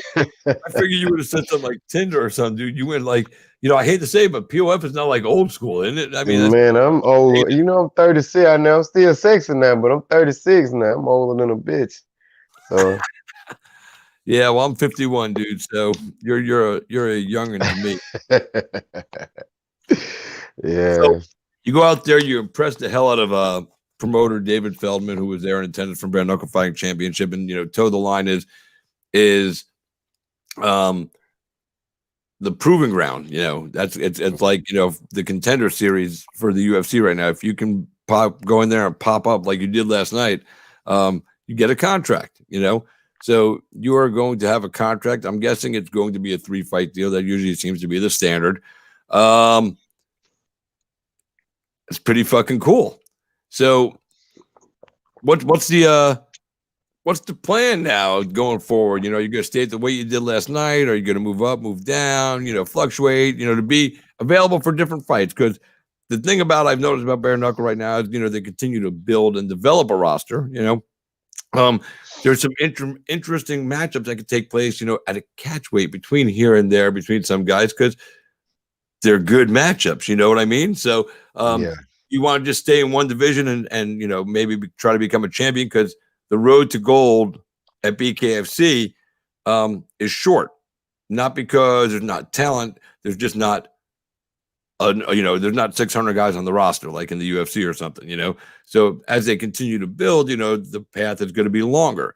So is it smart now to focus on one weight class, get up there, get some gold around your waist, and then, you know, maybe jump around and, you know, play around with other dudes? That sounds weird, but, you know, play around in other divisions, and you know, build your name there as one of the faces of the organization. Yeah, you were there. You saw how the people responded when I walked out. Think about it. How many fighters you know got their own call sign? Like, that shit was so dope. Like, when I walk out, you hear the whole crowd scream, "Oh!" I thought that was the dopest shit ever. But It was they do that every time. They do that every time I walk out. Yeah. So, but he was like, "Why the hell? What the hell I got to do with what I asked him?" The thing is, like, you see the way they responded, man. I feel like it's only a matter of time before I have a strap or 2 straps around my waist. It's like Jahar was talking about, like, how do you feel about being the first to do what has never been done before? Like, you think you can take 2 belts or 3 belts? I was like, man, I'm 36. You know what I'm saying? I take whatever I can get right. I don't feel like I'm getting on. I don't feel like I'm getting slow or anything. Take You a little, don't. like I was telling you, take a little longer to heal, but I'm fast. I Nope, you still yeah, can crack. dude. We listen. Yeah. You don't look old, and you don't perform like you're old. And honestly, the age between and this is in most sports. I would say between like 32 and 38, and maybe even up to 39 right now because the way the human body's evolved, and the way you guys have to train and stay in shape. You're probably right in the middle of your prime. You know what I'm saying? Or maybe just a little bit past halfway of chronologically your athletic prime. So you're by no stretch of the imagination old, and Yeah. you're by no stretch of the imagination done or too slow to compete. By And the I'm way, there's a and I'm dope. shout out from Craig Ansel. He said, "What's up, champ?" And I guess What's happening? from the Three Beards podcast. What's up there, Craig? Um, What's happening? What's so, happening? but yeah, so this is. I mean, you don't have to wrestle. You don't have to do jujitsu. You just have to stand up and use these. And you even told us pre-fight, one hand is good enough. I mean, so I next train 4 or like 5 that. years, I mean, you can really cement a legacy in this sport. What would I the weight mean, be? well, we know I can make 55. Yep. And You we came know in I'm a a little fat. under 55, if I remember right. Yeah, I'm a fat boy, so I can make 65 as well. I mean, I walk around like 85, 90, so I'm a huge 55. So, I mean, I feel like this guy, I don't know. So what are the weight classes? I know it's a 55 and then there's a 65. Is that 55, what that is? 65, 75, 85, as far as I know. Man, 85 would be stretching it. But like 75, if I make weight Dude, for you get 75, 4 weight classes, 55, 65, because we know you ain't going to 45. nah, I can't do that no more. Nah, Those that shit days over with. You gotta cut a leg off.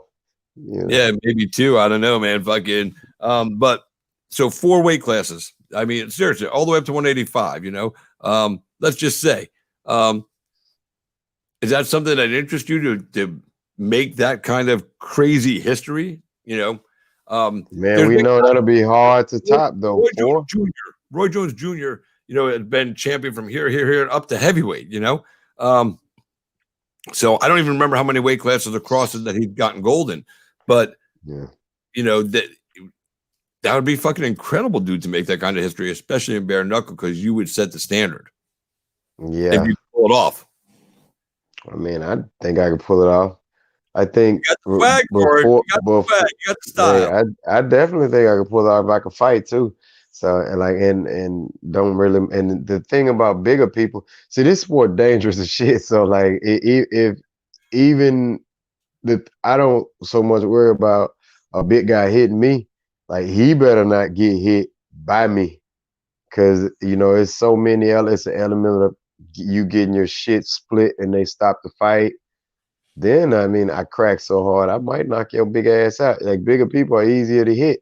You just cannot get hit by those motherfuckers. That's it. So it's just one of those. But then again, you've seen people get put out in one punch, and they're in the same weight class. So Yeah. I'm not in. I feel like size matters in all sports, but I do feel like in this shit it matters a little bit less. Like I feel like I beat your ass at 55, I beat your ass at 65, and I beat your ass at 75. It's gonna be a little bit harder, but I'll beat that ass. If I can do 3 weight classes, I think it'll be at least 10 years before that. As long as if the sport keep growing, it's gonna get harder and harder, because he will eventually build that roster up. Yeah. I mean, so if I could do that now, I think that'll be a legacy. That'll be like, think of the situation. I heard Jahad mention this the other day. Think of the situation that Lomachenko is in. He lucked up and got in there when he started it. Devin Haney wasn't around. Right. Shakur Stevenson wasn't around. Tank wasn't around. And now they are. You know what I'm saying? Yeah. So he, he got Shit, Mikey Garcia was fighting at like 130 something, right? So like if he keep going, if he keeps saying, I solidified my legacy, I got to keep going up. I mean, shit, he got a task tonight, Yeah. a real task. He got There's a yeah, real fight tonight. yeah. So like, Hey, let me interrupt you for 1 second. Bobo was still watching. He said he's coming down to 85 to challenge you, I guess. and Bobo probably wasn't never. Bobo looked like he was a big baby. Bobo probably wasn't never 185, man. I think maybe when he was like 12. Yeah, just big ass Mississippi kid. And you They know used to about those kids because you grew up yeah, around. they used to tell me Mississippi was the fattest state in the U.S. I don't know how true it is, but And they showing weren't some saying big. fat, and it wasn't fat PHAT fat. It was Nah, they were fat. But you know what I'm saying? You have big athletic people. You have real big fat people that can still run. Like we still played outside. This generation now stay on the Xbox all day. But that generation there, man, we play games and play football. So I don't know about these kids. They got out these days. yeah. When I was a kid, man, I was out in the street every day playing football, baseball, fucking anything we could fucking get ourselves into, dude. We were playing sports. And granted, I'm old, a lot older than you. I'm 51, so my generation did. But in my teen years, we had like Nintendo and Nintendo 64. We had all these other different gaming systems, and we all started playing them. And I had a home computer and stuff like that. But none of that was more important than going outside and playing with my friends and participating in something. Even if we went to the bowling alley and bowled for like 7 hours a day during the summer, we were doing something. We were being athletic. We were and we were, the best part about it wasn't even that we were out playing sports or whatever. It was that we were out interacting with our fellow human beings and, doing stuff with people, whether you were black, white, green, yellow, brown, we didn't give a fuck. We were just out living life with the people that, we were around, and life was better then. The internet came and people got all ballsy and talked so much shit about each other on the internet. And some people don't know how to socialize anymore. So I'm always happy to see kids growing up playing sport because that allows them to experience life more so than the kid that is sitting on his game thing and only having. I'm always happy to see them kids get out and do anything that involves being in person with another kid. Yeah, that's how you get that culture of it's that's how you get that culture of like I can say what I want to say online and I don't have no consequences. Man. But I mean, you go to school and that shit you said, like even if you said the wrong thing to somebody else, you was gonna have to see that dude tomorrow. Yeah. To school. But it's like, but hey, I said it online. I really didn't mean it. Yeah. And that culture, I'm tell you, I've never been accustomed to that. I will maybe I'm just gonna be slow to the time, but I will never get used to that kind of shit, man. You say some, I just like you can say some things to me online, and I know we need to see each other in the gym, or I know we're gonna cross paths. You're gonna need to at least bring that same heat that you brought online. Bring that same energy, man. Yeah, and I ain't even talking about like I'm just gonna go and punch somebody. You can't go to jail these days. So like, nah, I ain't. Yeah, no. I mean, if somebody said, "Man, you suck as a fighter" and shit like that, that's just people run their mouth. If somebody went after you and like made some serious stuff, maybe about you or your family or your mama, and it was beyond, or you being racially biased against you and using the wrong language like that, then if you run to that person in the street, they gotta. I still ain't. I'm kind of an adult now, so I'm still not gonna beat your ass. But what I will do is like if it's something that like you like say if you're a gym owner, if you're a gym owner or you're a promoter, I've had this happen before. A promoter talking real reckless, and he pissed Jihad off, and Jihad was like, "You know what, you motherfucker? I won't stop any fighter from coming to your fight. I won't do that, but I won't corner him." And so you might well say, well, you didn't stop them because I mean, a lot of us, like myself, I was a nobody. I was 2-2 before I came to Jihad, and we rattling off a whole bunch of wins. So it's like, I don't know, man. I went from Bomb to Bellator at that time, Yep. So and so did everybody else. Dave Mundell. I mean, take a look at Dave. Dave was a decent amateur Yeah, he was. when he came to the gym. So, but like every fight you see Dave in, Dave is the underdog, and he is expected to get his ass whooped. And the only person that really made him look like an underdog was Ed Root. Like both times when he fought Mike Perry, I thought Dave was winning until he didn't win, until he got cracked. Yeah, that's. So There's a lot of people that feel he beat Lombard. I mean, he beat shit out of Lombard. Lombard know that he beat the shit out of Lombard. So Mundell's a real fighter, dude. I mean, you can't take that cat lightly, man. He's legit. Yeah, and that's what I'm saying. Like I hope, you know what I'm saying. Before Dave hang the gloves up, I hope, you know what I'm saying, he reap the benefits of what he has given, the fans, locally.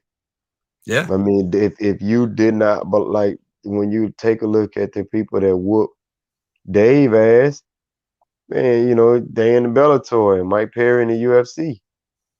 I think the other guys in M1 Global, like all of these guys are on TV.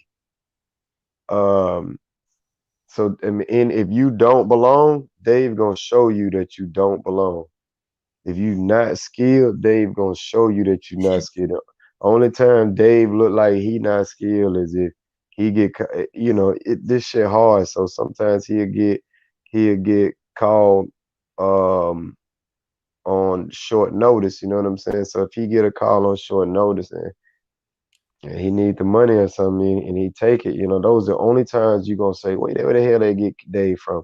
Other than that, if Dave come in and do a solid camp, man, I feel like Dave is a threat to anybody in his weight class. Well, hopefully one day we'll get to see more of Dave, and because he's ranked in the world rankings. Shit, he say he want to come back. I talked to him not long ago. He was like, I'm about to come back and beat these boys' ass. Let me find the picture. I saved the rankings. I have him somewhere. Because he's now ranked officially with the bare-knuckle or Police Gazette. So at 205 pounds, Lombard is number one. He just came off he had a good win in his last fight. He actually performed. And then Mundell is ranked number two, T. Cummins and Chris Sorrow. Chris Sorrow's on a winning streak. He might have to fight Mundell. I mean, so there's some good matchups for him there. And that's what I was saying to you. What weight class did you fight again last night? 55. So in your weight class, the top five, ranked by the Police Gazette, not by bare knuckle themselves, by the Police Gazette, which are the prestigious old school belts that are now in play. The Luis Palomino is the bare knuckle fighting championship champ. There is no Police Gazette sanctioned champion yet. So right now they have the rankings as Jim Allers at number one, Luis Palomino at number two, Artem Lobov 3, Isaac Flagg at 4, and Tom Schoaf at 5. Now that's it. I mean, and I think there's 3 or 4 other guys in that division. So you automatically fall if they did a top 10, you would be in there. You know what I'm saying? Because obviously they're ranking these 5. Not enough people. Yeah, I mean, let's see. Heavyweight is the most stacked division.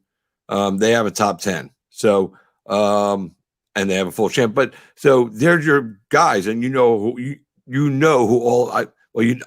Allers is. I know who Palomino is. Obviously, we all know Artem Lobov. I'm pretty sure you know Ike Flagg. I don't know what you know about Tom Schoaf. But I seen Tom fight. I didn't see. I don't know who Ike Flagg is though, but I know the rest of them. Right. So so that's the division that you're entering in bare knuckle. Do you see any of these guys as? Nope. Nope. Well, my grandma say, not now one of them. You know what I'm saying? Nah, I don't think. Look, even if they saw this interview, they shouldn't have expected me to say anything different. Like, what should the answer have been? Oh man, I'm walking in there. There's only 5 people in the pool. You know, so oh man, I'm walking amongst the greats. No, man, I stepped in this shit at this age. Like I came in here a world champion. At Right. this age, I'm like, this shit mine. Like I'm walking in here, this shit, I'm not gonna be second. I didn't come here to contend. I look at it like this, and this is gonna sound arrogant, but again, I don't believe that there's a such thing as a humble champion. I feel like that's just a fucking oxymoron. Because here's my thing. You can't send anybody in there without the utmost confidence that he's the greatest person on this particular day. You know, so and as I like, because I've had doubt. You know, I got some L's on my record. You know, I've had doubt. I've seen how it hinders performance. You know, so and this is from experience. You know what I'm saying? So like from this point on, you know, you those movements. Everybody talk about that swagger I have. That is, you know, the body is intrinsically connected to the brain or the mindset. So that swag you see is newfound confidence. I didn't always have that. You Right. know, it's just I've been whooping people's ass for a long time, and I'm like, I'm really good at this shit. Kind of taking a liking to this. You know what I'm saying? Kind of dope too. Yeah. You know, so I mean, so you know what I'm saying? I can't even be a millisecond late on a decision that I want to make to go. So I want to walk in with the utmost confidence. So I once, even when I was fighting for Total Line, I was like, I ain't gonna be here long, because you ain't gonna have nobody for me. And to be honest, they were like, well then, maybe bare-knuckle. Like, no, you ain't gonna have nobody for me either. Like I'm gonna be the face of the company. Period. You know, Case just closed. that. End of story. Boom. And the thing is, man, I like those guys, man. You want me to be honest? Like every single, I don't know who Ike Flag is. The only person I Okay. don't know. No worries. But I like all of those guys. But I mean, especially Palomino. Palomino older than me, so when I was coming up, I mean, I ain't idolize him, but when I was coming up, I was from Mississippi. I was moving to Florida, so you start looking at the local talent.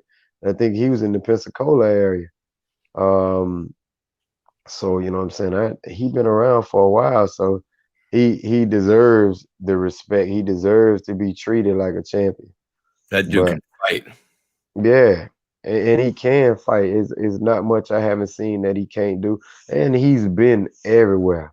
One time I was googling his name when to look at him, and just in case I have to deal with him one day, I started looking him up, and I saw a fight with him all the way in Russia somewhere. Like dude name I couldn't even spell. It was a bunch of chicken scratching shit. I was like, what is this guy's name? You know, like, but I mean, so you know, he's been in there with everybody. There's nothing you gonna show him that he hadn't seen. I The mean, thing he is, man, fought Justin Gaethje twice, and those were two of the most incredible MMA fights I've ever seen. Violence right, back and forth in both directions. You know, there was a flow going on. It wasn't just one sided. I mean, it was right, bang bang, and you know, to stand in there and survive a Justin Gaethje punch, especially a barrage, time after time. right, Wow, man, I don't know too many right. people who can do that. You Me, know, that's evidenced by his record. You know, there's yeah, no, he a beast, man. So let me go on record and say that. But to be honest, man, like it's not even the belt. If you want me to be honest, it ain't even the belt that I want. It's just him. You know, is if somebody is the man for this company, like I don't have all day. I don't want to be fighting 20 years from now. Like you see a lot of these guys, they get their record padded up so long, and And the people, because they love him, the people gonna support him anyway because they 20 million and oh. But the reality is like but people who are real fight fans, you know, there are matchups that they want to see, but the promoters know that that ain't the money fight, or the promoters know that it will behoove them not to put this guy in there with that guy. But for me, man, you know, I, for me, I literally doing it. So when I, you know what I'm saying, when I kick the bucket, I could be proud of what I did or what I left behind. I can say, man, you know, I hope 20 years from now, man, people still, and that, I feel like that's a small thing to ask for. It's just 20 years. Like people gonna be talking about Mike Tyson 100 years from now. You know, I want them to talk about me 100 years from now. And so you have people who have cemented legacies so strong. Like, how can I compete with that? How can I do that? How can I beat Mike Tyson? How can I beat Floyd Mayweather? How can I, you see what I'm saying? Like these guys I are totally get it. stars. So the only way to do that is to say and mean that shit and believe that shit. I did a boxing match. I did only one boxing match, and but I won that shit. I beat the shit out of that dude, man.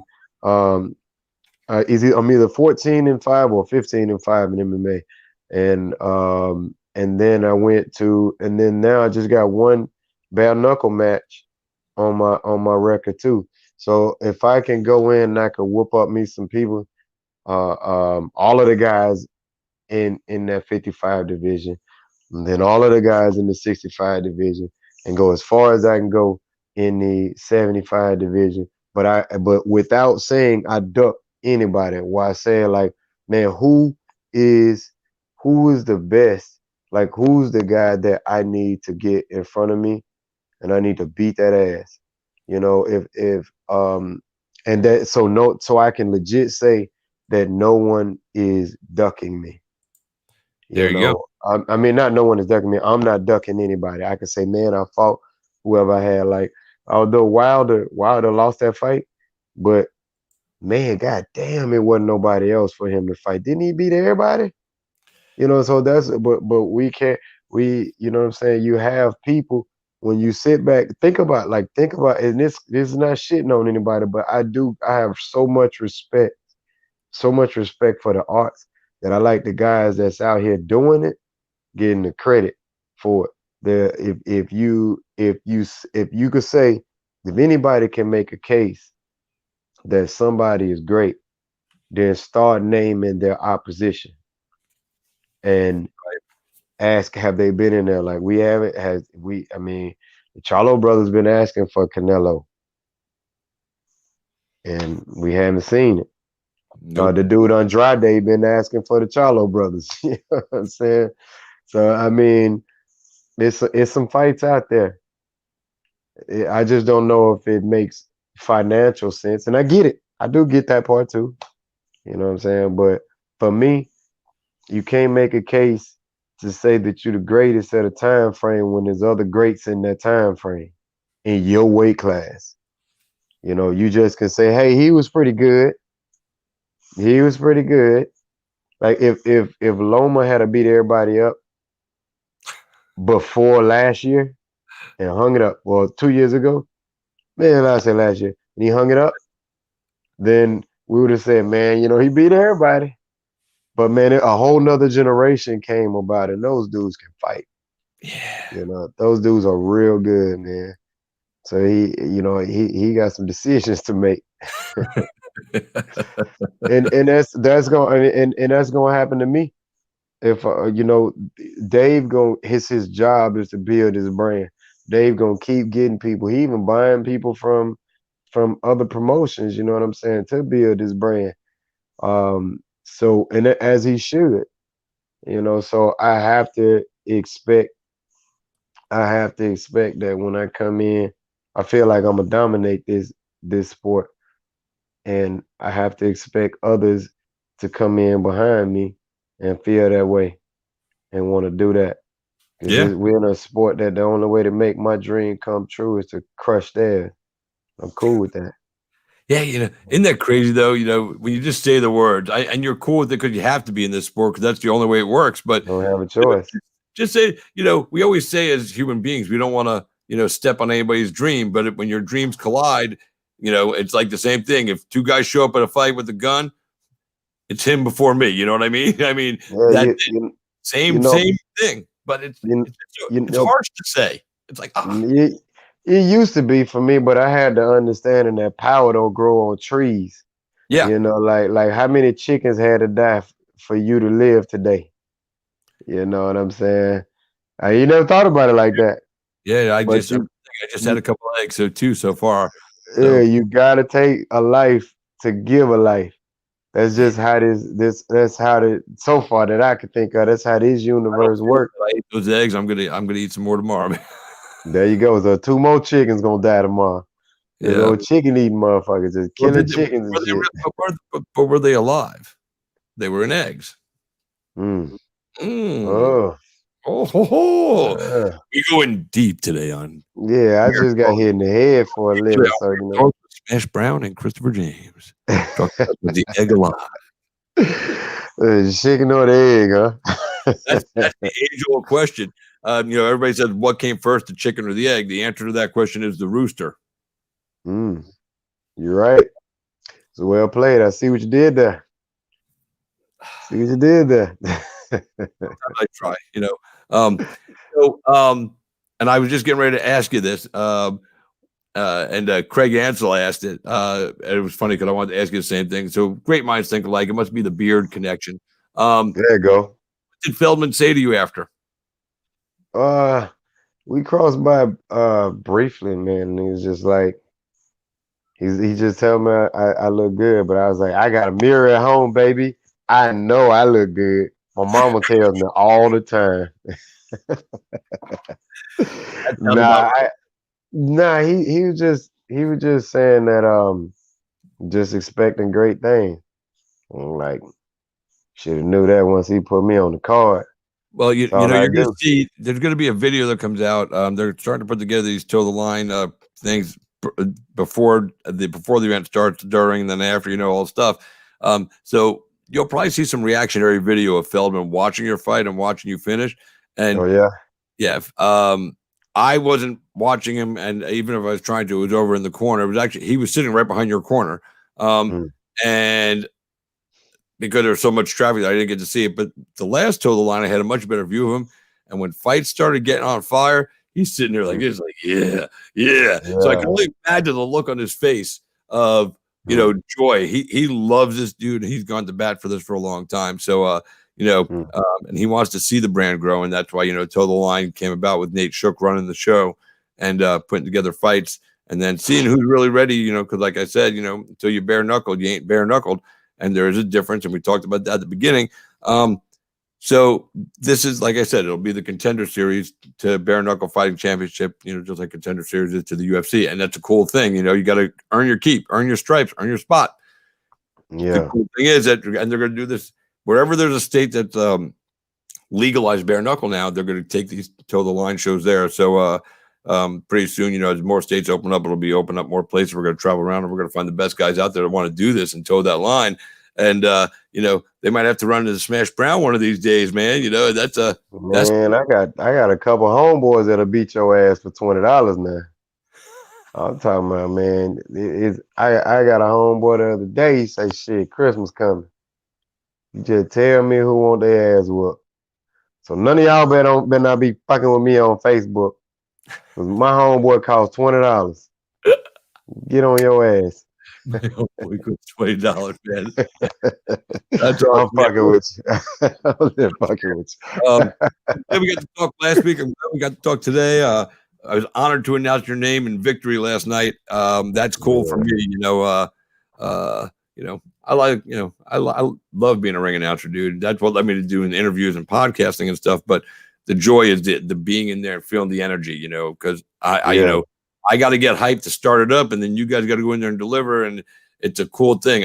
You see me, I'm silly, I'm fun. I like to hype around and dance and, have a good time. And, then you go out there and put on a show, and that just gets me more hyped up. So when I get to, announce you as a winner, and then I get to the next fight, I'm even more hyped. It's all like, we're working in unison with each other to just create a great event. And I love it. I love it. I love when I get to chat with guys. I love when we get to announce their names, and so it sucks that, I only got to do this once with you because you're going to go to BKFC now, but maybe once in a while, Man, I'm a phone call away, man.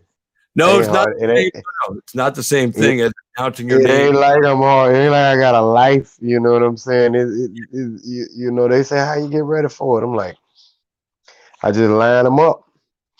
You know what I'm saying? I go out there. If I want light work, I go out to Whole Foods parking lot and I be like, "What's up?" But when I'm ready, is I can call you, talk to that guy on the show every week. It's not the same as the moment I shared last night with you of announcing your name as a winner. With all the energy and all that stuff. It's a different thing. You know that. Yeah. So you went right from one show with me right to bare-knuckle, but you're in good hands with my buddy Jeff Houston. He's the announcer for BKFC, and he's fucking phenomenal, dude. He's good people too. So Justin Sims just popped up. He's like Martin Brown, BKFC signee, Titan FC champ, badass that motherfucker. Much love, champ. I love Justin. Justin's cool. You gotta love Justin, man. Justin's a good soul, man. He's a hard-working some gun, isn't he? All day, all night. Yeah, man. Like, but he one of those people. Hey, man, I'm gonna do an MMA fight, so I need you to film every single minute of every single day for the rest of my fucking fight camp, and you're just gonna follow me around. I'm gonna get some McDonald's for lunch, and then you're just gonna film more shit. And you know what Justin says? I got you, fam. Say less. Way. Done. Yeah, Justin. The people I love, man. He don't give a fuck. He's out there to work and make a name for himself and do good work. He's fucking awesome, dude. The heart of a fucking angel. I can't tell you. That ain't my skill set, so I can't tell you how to like gauge how good he is in comparison to somebody else. But I can tell you this as far as like a person. Yeah. Like he is like he one of those people, he's so positive that you feel, if that really matters to people these days, but he's so positive you feel like you getting better just having him around, I love the dude, man. He's A+, man, no doubt about it. He's gone through his own hard times in life, and he picked himself up, dusted himself off, and he's living fucking great, dude. He's in a great position with a great company.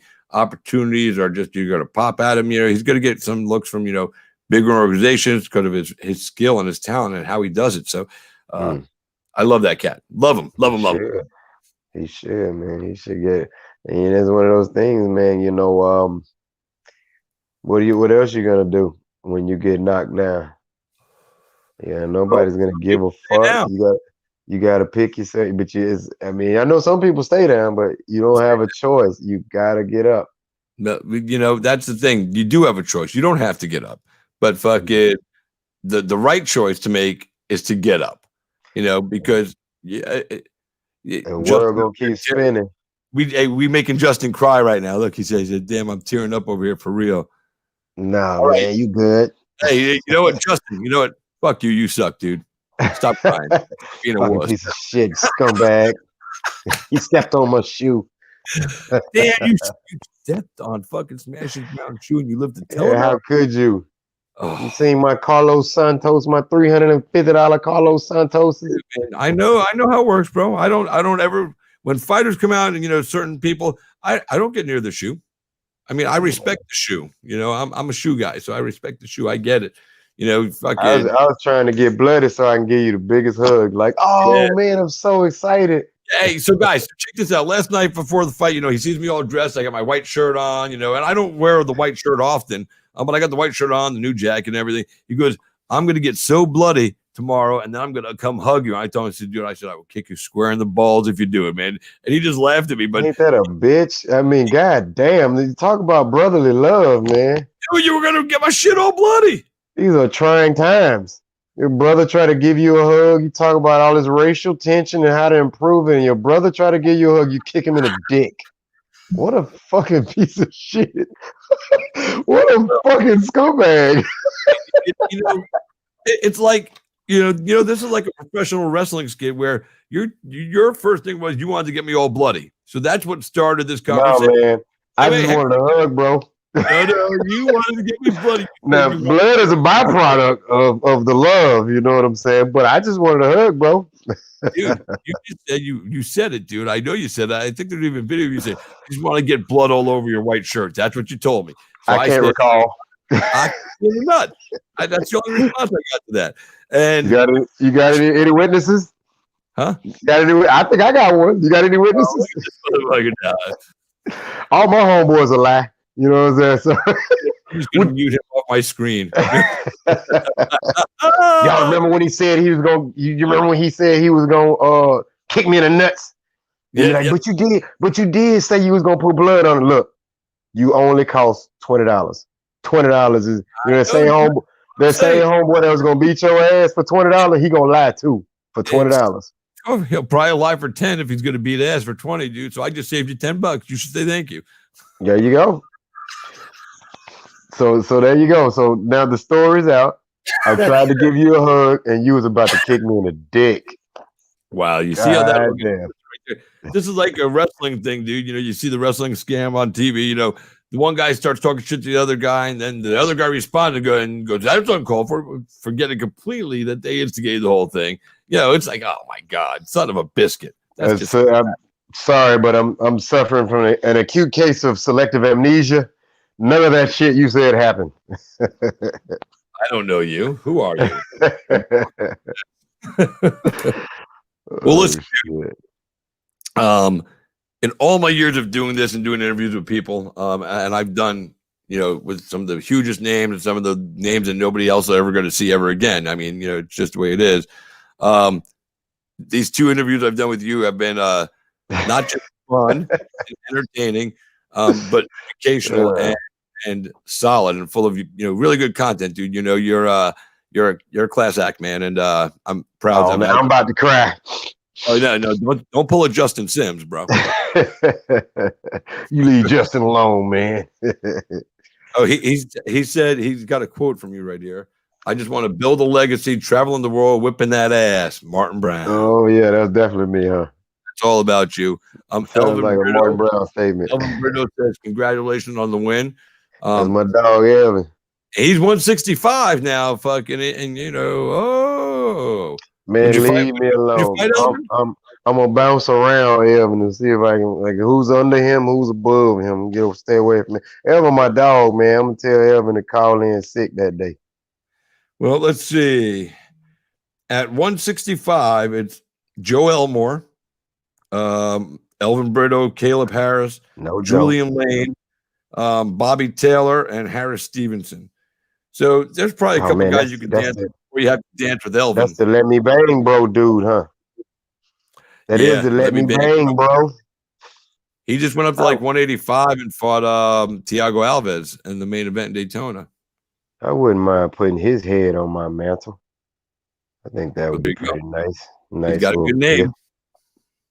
Nah, I just want his head.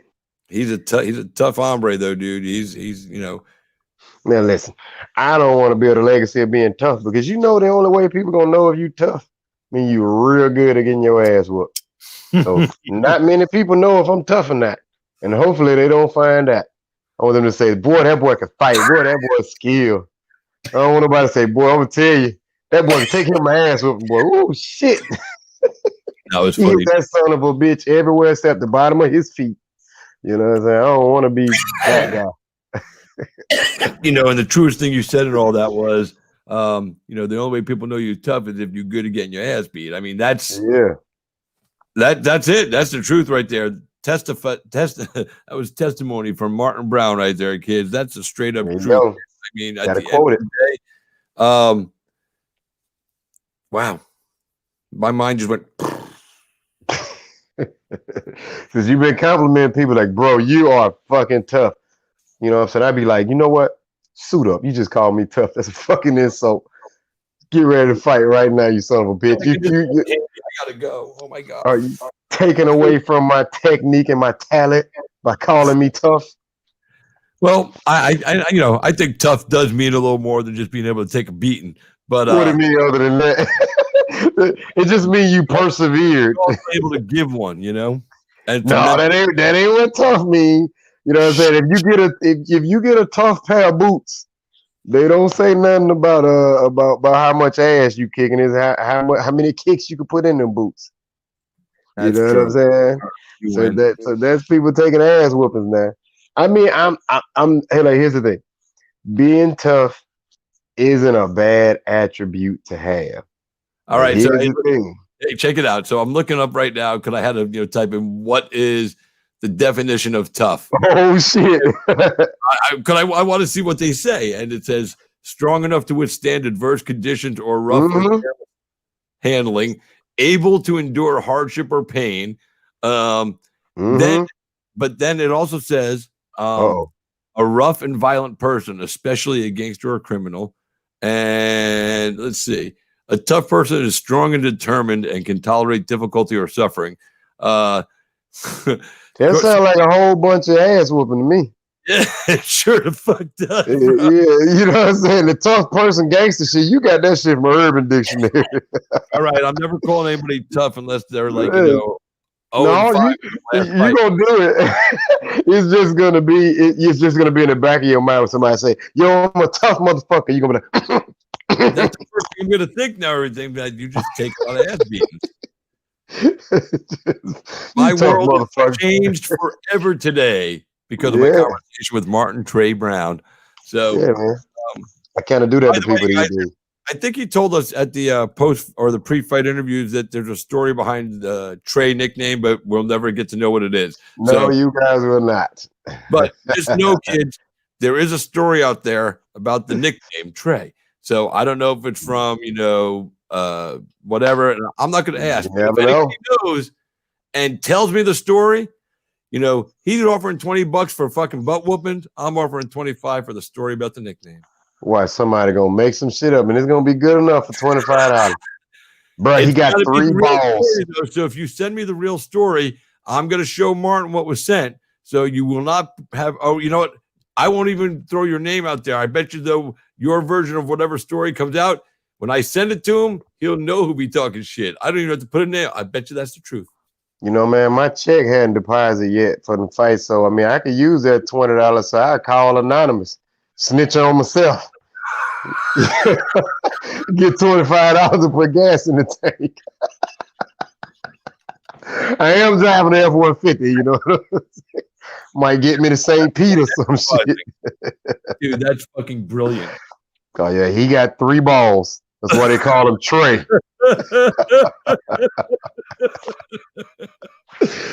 Fuck. Yeah. All right. Well, listen, man. Great conversation I've had with you both times I've had you on. I hope to have you on a lot more. Maybe are you going to go down to Miami for the title fights? I might. I mean, it's a hobby to skip away, huh? Yeah. Might as well. I ain't got shit else to do in my life. What we'll do, check this out. Maybe what we'll do, because I don't know if I'm going to be able to make it down there because I might have a prior commitment where I have to be in town. But maybe maybe I'll give you like access to, do an episode of my show from down there, and you can interview people and just go down there and get the vibe, and then we can run it live on my show. Man, I will fuck your show up, man. Oh my God, I will fuck your shit up. I would ask the most uncomfortable questions ever. That's okay, dude. I ain't worried. Listen, you say that about that. Look, listen. You do how you would do, because if you try to do anything else, it wouldn't be authentic. So I don't. I would ask people the most.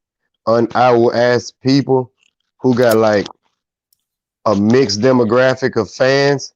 I'd be like, "What do you guys feel? Who the fuck are you voting for? Get the fuck out of my face! How do you guys feel about the riots? Are you pro-police?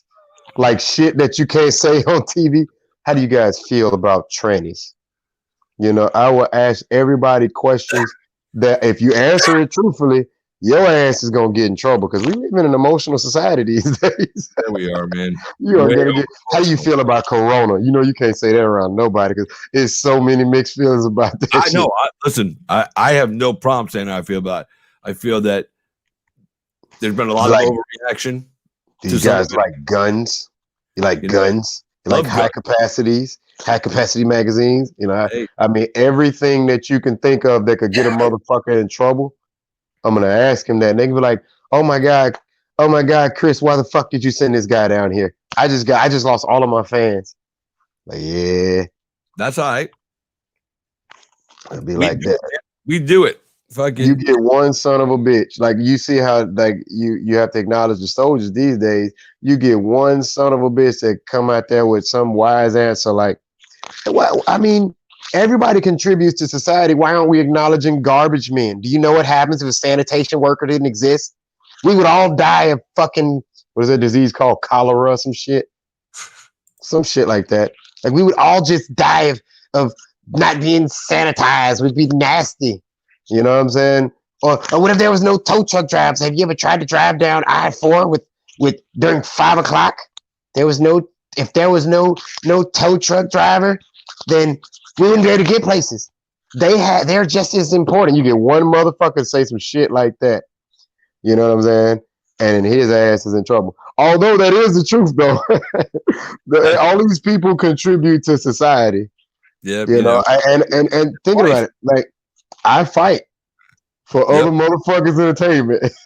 I just punched a guy in the face who did absolutely nothing to me, while you guys sat there and cheered me on. Who's the savage? Is it me or is it you? Yeah, it's all of us, man. We know. Listen, it takes a savage to go in there, but to enjoy, that's the pure savage. It's primal, like you said earlier. It's just a primal instinct in us. We do. So that's why we watch. If we wouldn't like it, you wouldn't be fighting. It wouldn't be no big deal. You wouldn't make money. It's stupid. He did say to go watch your Three Beards podcast interview with you and David Feldman and listen to the question he asked him. Hey man, because that's what I do. But I'm guessing that you didn't ask any crazy questions of David Feldman. Shit. No, he got off. But I did ask him a crazy question. I'm gonna tell you what happened. He probably gonna get mad on me and say, man, fuck your. He gonna get mad at me and say, fuck your contract. Hey, listen, you want to tell the story till after the signed, contract is in effect, and then go. No, I'm telling you, man. Man, I'm gonna tell you. I was walking by him, right, and when I say by, I mean a good 10 feet away. Tell me why I can still read all of his text messages. That son of a bitch had the words bigger than a bitch. I said, damn. I ran up to him. I said, God damn, Dave, you can't see. He said, man, I'm almost 50. Now, Dave do look good for his age, but my dog is blind. I mean, look. So can you see my index? So you see my index finger? So let's just say this is the words, right? And you need to like read a couple of words and say if it was 4 sentences to make a paragraph. This what Dave would have had to do to get to the bottom of the page. He had to keep swiping up. It was like one word though. Like you never watch it. He gonna kick my ass, man. But for real, I said, damn, my dog blind. But it's a good thing he make money because my dog is blinder than a bitch. Oh, called him out for. I did do that, but I was just fucking with him. I did see somebody get knocked out, and he said, "And we have never had a concussion." I'm like, I ain't the smartest man in the world, but I'm pretty sure if you go to bed on national TV, you had a concussion. But then, you know what I'm saying? I'm gonna tell you though, Dave's smart because he said he did explain that. He said you do that because you have to compare it to other sports, so it's like if there's this many concussions in this sport, then how many concussions in this sport? What makes this sport more dangerous than that sport? So I get it. But it was funny to crack jokes, man. David can get them jokes too. Nobody is safe. Well, listen, I sat with David Feldman and Dave Feldman and Sean Wheelock and Joe Warren and a couple other people last night at the Fighter Hotel. In that area where you did your interview. Yeah. And, some funny motherfuckers, dude, and some just yeah, Feldman's like he's gonna laugh it off, right? He ain't gonna fire me or kick my ass or some shit like that. he's just funny dude, man. He was like on good. fire, talking, just doing what what a couple of guys from Philly do, just having that good old fucking cover. It was a good time, man. And it will stay in that room. Nothing that happened in that room will ever leave that room. But I will just tell you, if he put it on text, it was definitely gonna leave that room because everybody could see them big text messages that was on his screen, man. I forgot he had a little phone. That shit was bigger than a bitch. Hey, listen, as long as he can see to sign your contract, that's all that matters. Yeah, you're right. He probably gonna write that bitch big too. But I'm cool with that, man. I'm cool with that. Let me quit. He's like, all right, that's one more joke. There's one too many. If I get an inbox from David, I'm gonna screenshot it. It's gonna say, I'm sorry, I was just bullshitting. I was just fucking around now. I love it. All right, well, listen, man. You go enjoy the rest of your night. Enjoy that victory. Congratulations on the success and getting the contract and going out there and doing exactly what you said, man. You knew what you were going to do, and you told us what you were going to do, and then you just went out and did it. Yeah. Some guys tell us what they're going to do, and they don't come close to what they say they're going to do. I told you though. I said, man, I know everybody say that, but I'm something different. You don't want to sound cliche, but you meant it and you did it. So it's not cliche. It's just confidence, and you know what you're capable of. You're not worried about your opponent. You go out there and do what Martin Brown does, and you'll get the result you want. That's it. So let me ask you something before you go. Did he tap the ropes? Somebody told me that he was getting hit, and that motherfucker tapped the ropes. Like to tap out? Yeah. To be honest, I don't remember. There's a lot of fights and there's a lot of moments in fights, and it's hard to remember every single one of them. The replay should be up on the app later, so once I'm gonna watch and see if we can see that, because I would like to know. He's some weird motherfucker like looking at himself. I'm just gonna watch myself and look at my work. Did I walk in like Conor McGregor? Yeah, right. It's good to do though. It's good to keep an eye on yourself, see what you did. So. But again, congrats on all that, dude. You did what you said you were going to do. You told us, you told us. So, ain't nothing wrong with telling us if you know the future, man. And you did. And so we would just call you, Mr. Pick'em. Well, who's gonna win the election? Put you in an uncomfortable seat. Watch this. What did you ask me? You heard me, goddamn it. No, really, I didn't. I said, who gonna win the election? Put you in an uncomfortable seat. Trump gonna win it. In a comfortable seat, dude. He said that shit with confidence, man. I like it, man. You know what? I like you, man. Listen, I've supported him since jump. I like the way he does things. Does he say some stupid shit sometimes? Absolutely. But just listen. Just like we were saying earlier, you don't have to have a great relationship with David Feldman to be a fighter. You just have to go out there and do your job and fight. Just like I told Mark Godbeer, because Mark Godbeer attacked everybody a while back. So I don't have to like everything about President Trump to keep him in the office of president. He followed through on a lot of things he said he was going to do. Before COVID hit, the fucking economy was booming bigger than ever. Jobs, unemployment lowest ever. There's so much good stuff. He did build the wall. 300 miles have been built. People go, there's no wall. He did build. Yeah, so Mexico didn't pay for it. I'll be honest. I was just trying to see if you're going to stand firm on it in front of the audience. If you're going to be like, hey, man, don't play like that. What Chris said? Chris still watching? Because I'm going to tell you, man, Chris will shit the bed in front of his. I got no problem saying, what I believe in. And look, that's just it, and I don't care if people don't like me for my. I try not to do the political stuff, but if I'm asked, I was just fucking with you, man. I just wanted to see if you were gonna sack up and be like, you know what? Fuck you. I'm voting for Trump, and fuck all of y'all who don't like it. And you did it. I stand where I stand, man. And I have no shame in that, man. Fucking that's the way it is today. I can dig it, man. I can dig it. That's all I wanted to know. People laugh at me when I tell them this, dude. But when when President Obama ran the first time, I voted for him. He impressed me with what he said, but he didn't follow through the way Trump has. That's just the truth. The second time around, I didn't vote for him because I didn't like the whole Obamacare thing that was coming. And then, how do you fucking penalize somebody and take their tax money if they don't have enough money to pay for insurance every month, and then say, "Oh, well, you can't afford insurance, so we're just going to take your tax money"? You gotta ask way smarter people than me. You gotta remember, my mom and dad got master's degrees, and I chose to fight. Yeah, I know. But all the good sense that was in my head is gone. You're not. Yeah, you're not stupid. Of course. I mean, you're a smart guy, dude. Let's just be real. But that was the thing that baffled me about that. And this is going to be the last part of this because I don't like to do the politics on the show because people do get what they say, talk your shit. I'll make a comment. So if you can't, if your bills are your rent, food, this, that, and the other things to keep a roof over your house and your kids fed and clothes on their back, and gas in the car so you can go to work just to barely get by, and you can't afford health insurance, then why would you penalize me for that? Just don't make me get the insurance. I'll fucking figure it out somehow, some way, but I work all year long. That $3,500 tax check I get back helps me put clothes on my kids for the next school year, maybe make a repair on my car that I needed because I don't have enough money to do that all year long. But no, now you're penalizing me because I'm low income. Fuck you. That's wrong. You can't do that to people.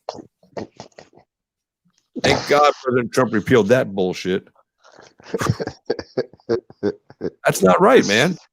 I told you that's a conversation for people that are way smarter than me. No, because my check always gonna be the same as if the person who negotiates my check, you know what I'm saying, is that's who I gotta get into it with. Fighters don't get no insurance. We gotta pay for that shit out of cash. I mean, out of pocket. So, I mean, a lot of times our lives ain't gonna change depending on no matter who's in office. Well, that's what I always tell people. At the end of the day, you know what? Like when Trump got elected, people go, "Oh, my life's gonna get off." Listen, my life didn't change at all. I went to work every day. I make money. I pay my bills. I take care of my family. Whoever's sitting up in that White House, unless it's somebody that's gonna, hostily take over the country and run it like a king or a queen, I really ain't that worried. Go out there and live your life in your house, and that's it. Take care of your family, do your thing. So whatever, do, right? Huh? That's all you can do, right?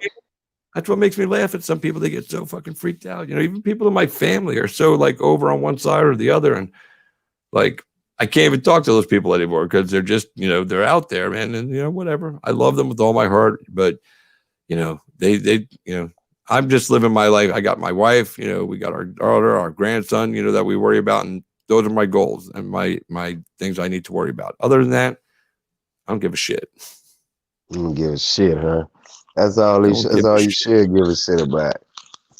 I got my priorities where they need to be focused. And as long as I take care of those, it really doesn't matter who sits in the White House, unless they're going to tax 95% of my income. I don't care. You a DJ too as well, right? I'm what? Right? You DJ as well, right? Yeah. I say you DJ as well, right? Yeah, absolutely. What kind of music you be playing in the club, man? Everything. That's what you be getting in? Yeah, I throw that out there. I'll throw some Pop Smoke, some fucking G. I just, whatever.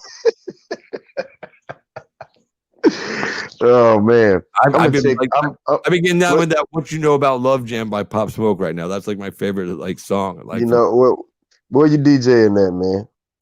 I'm finna come check you out, man. And I ain't coming for nothing else, bro. I get hit in the head for a living, man. That's always gonna be that's my disclaimer. That's gonna be my disclaimer.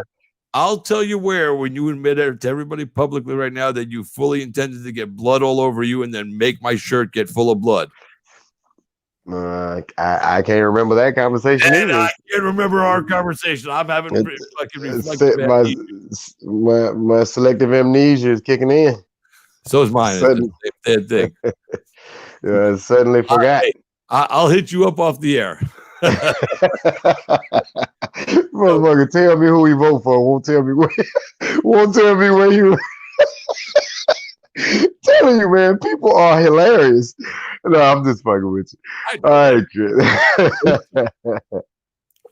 You did a great job last night, and it truly was an honor to announce your name inside that ring, man.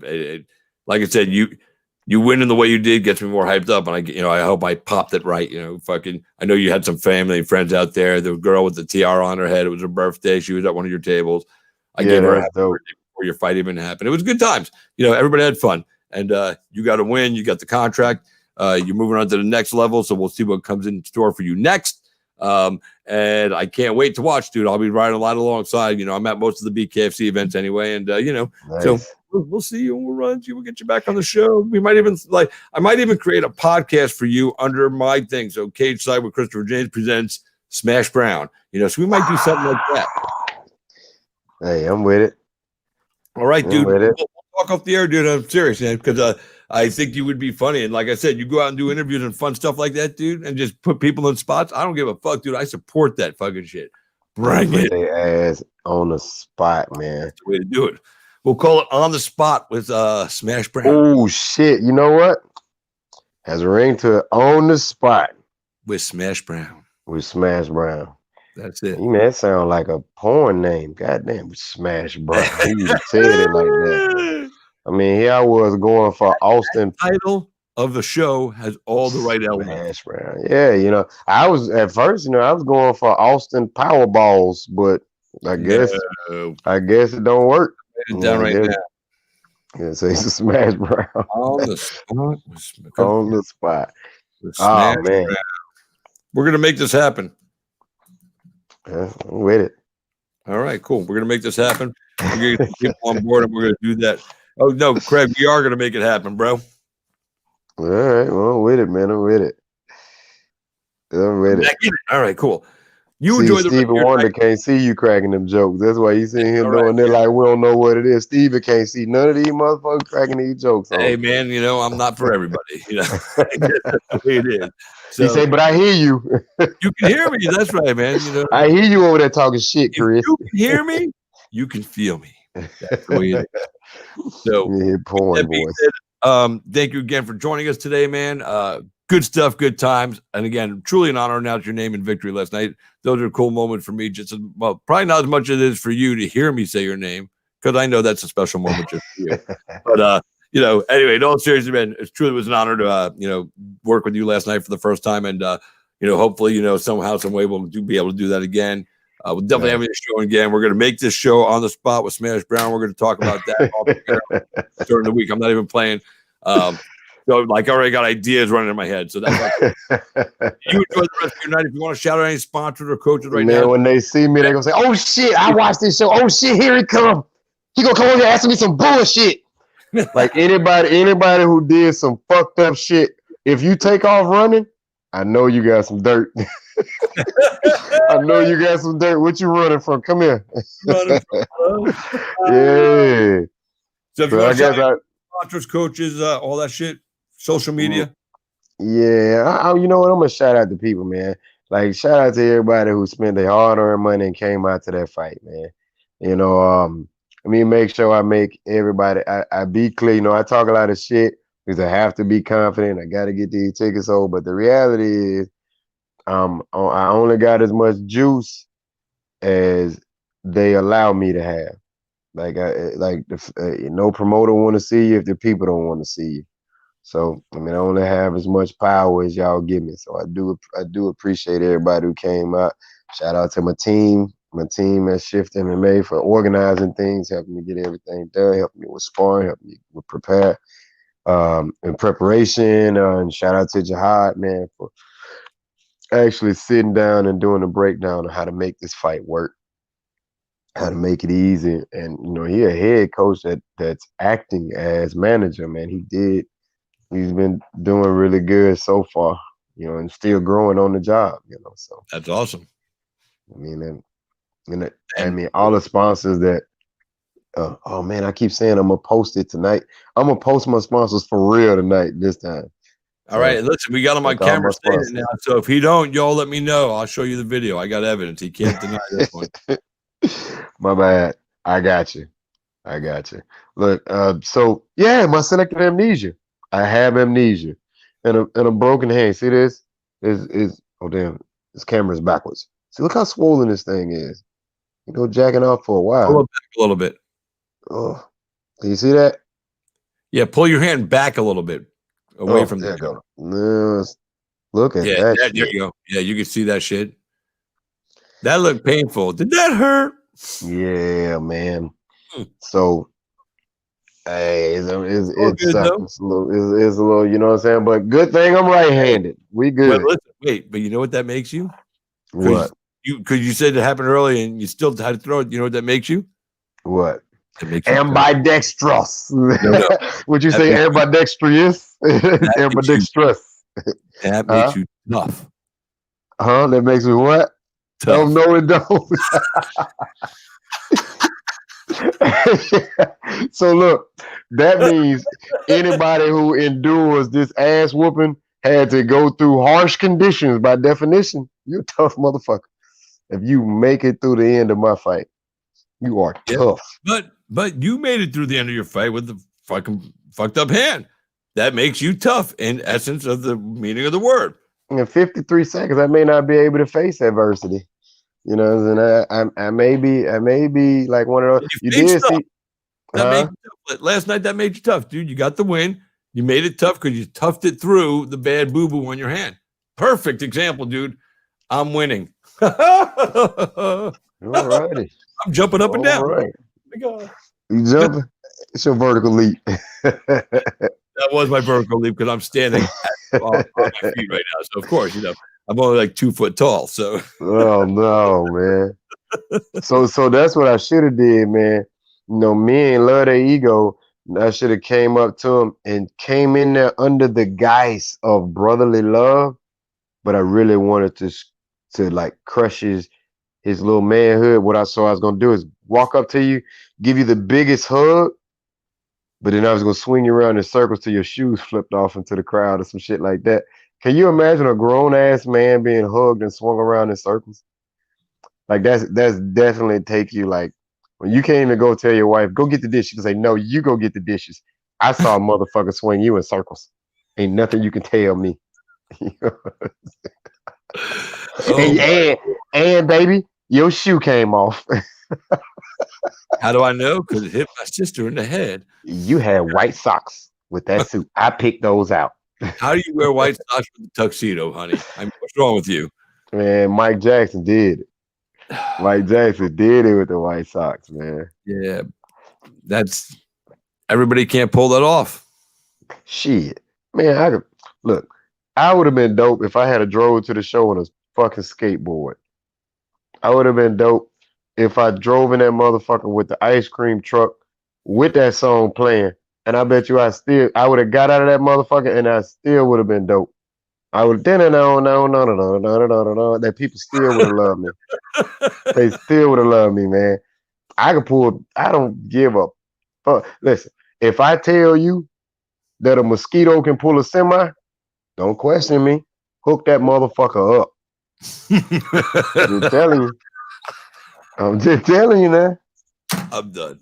I don't know why they don't be believing me, man. Yeah. I want you to show me video of the mosquito pulling the fucking semi. Until then, dude, you're just talking shit. Listen, if I tell you that shit now, I ain't tell you yet now. You just said it.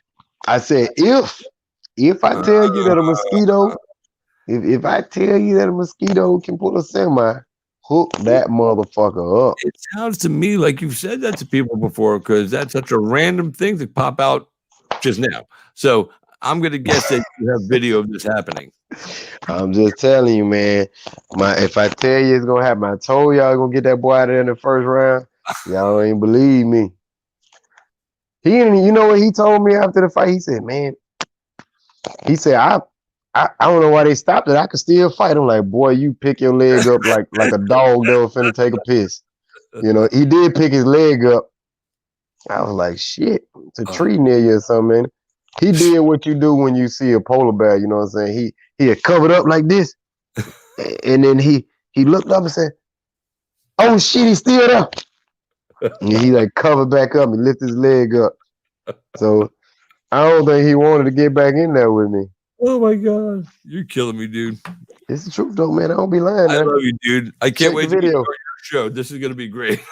He really. I'm telling you, he really did want to quit. If a motherfucker tapped the ropes, Yep, he tapped the ropes. That's what they say. I'm gonna look at it again.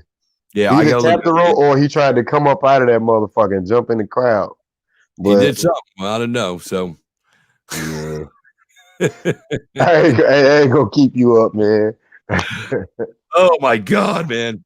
Listen, you're the shit, dude. Fucking, I'm really gonna hit you up this week. We're gonna talk about doing this on the spot with Smash Brown. So we gotta do some crazy shit, man.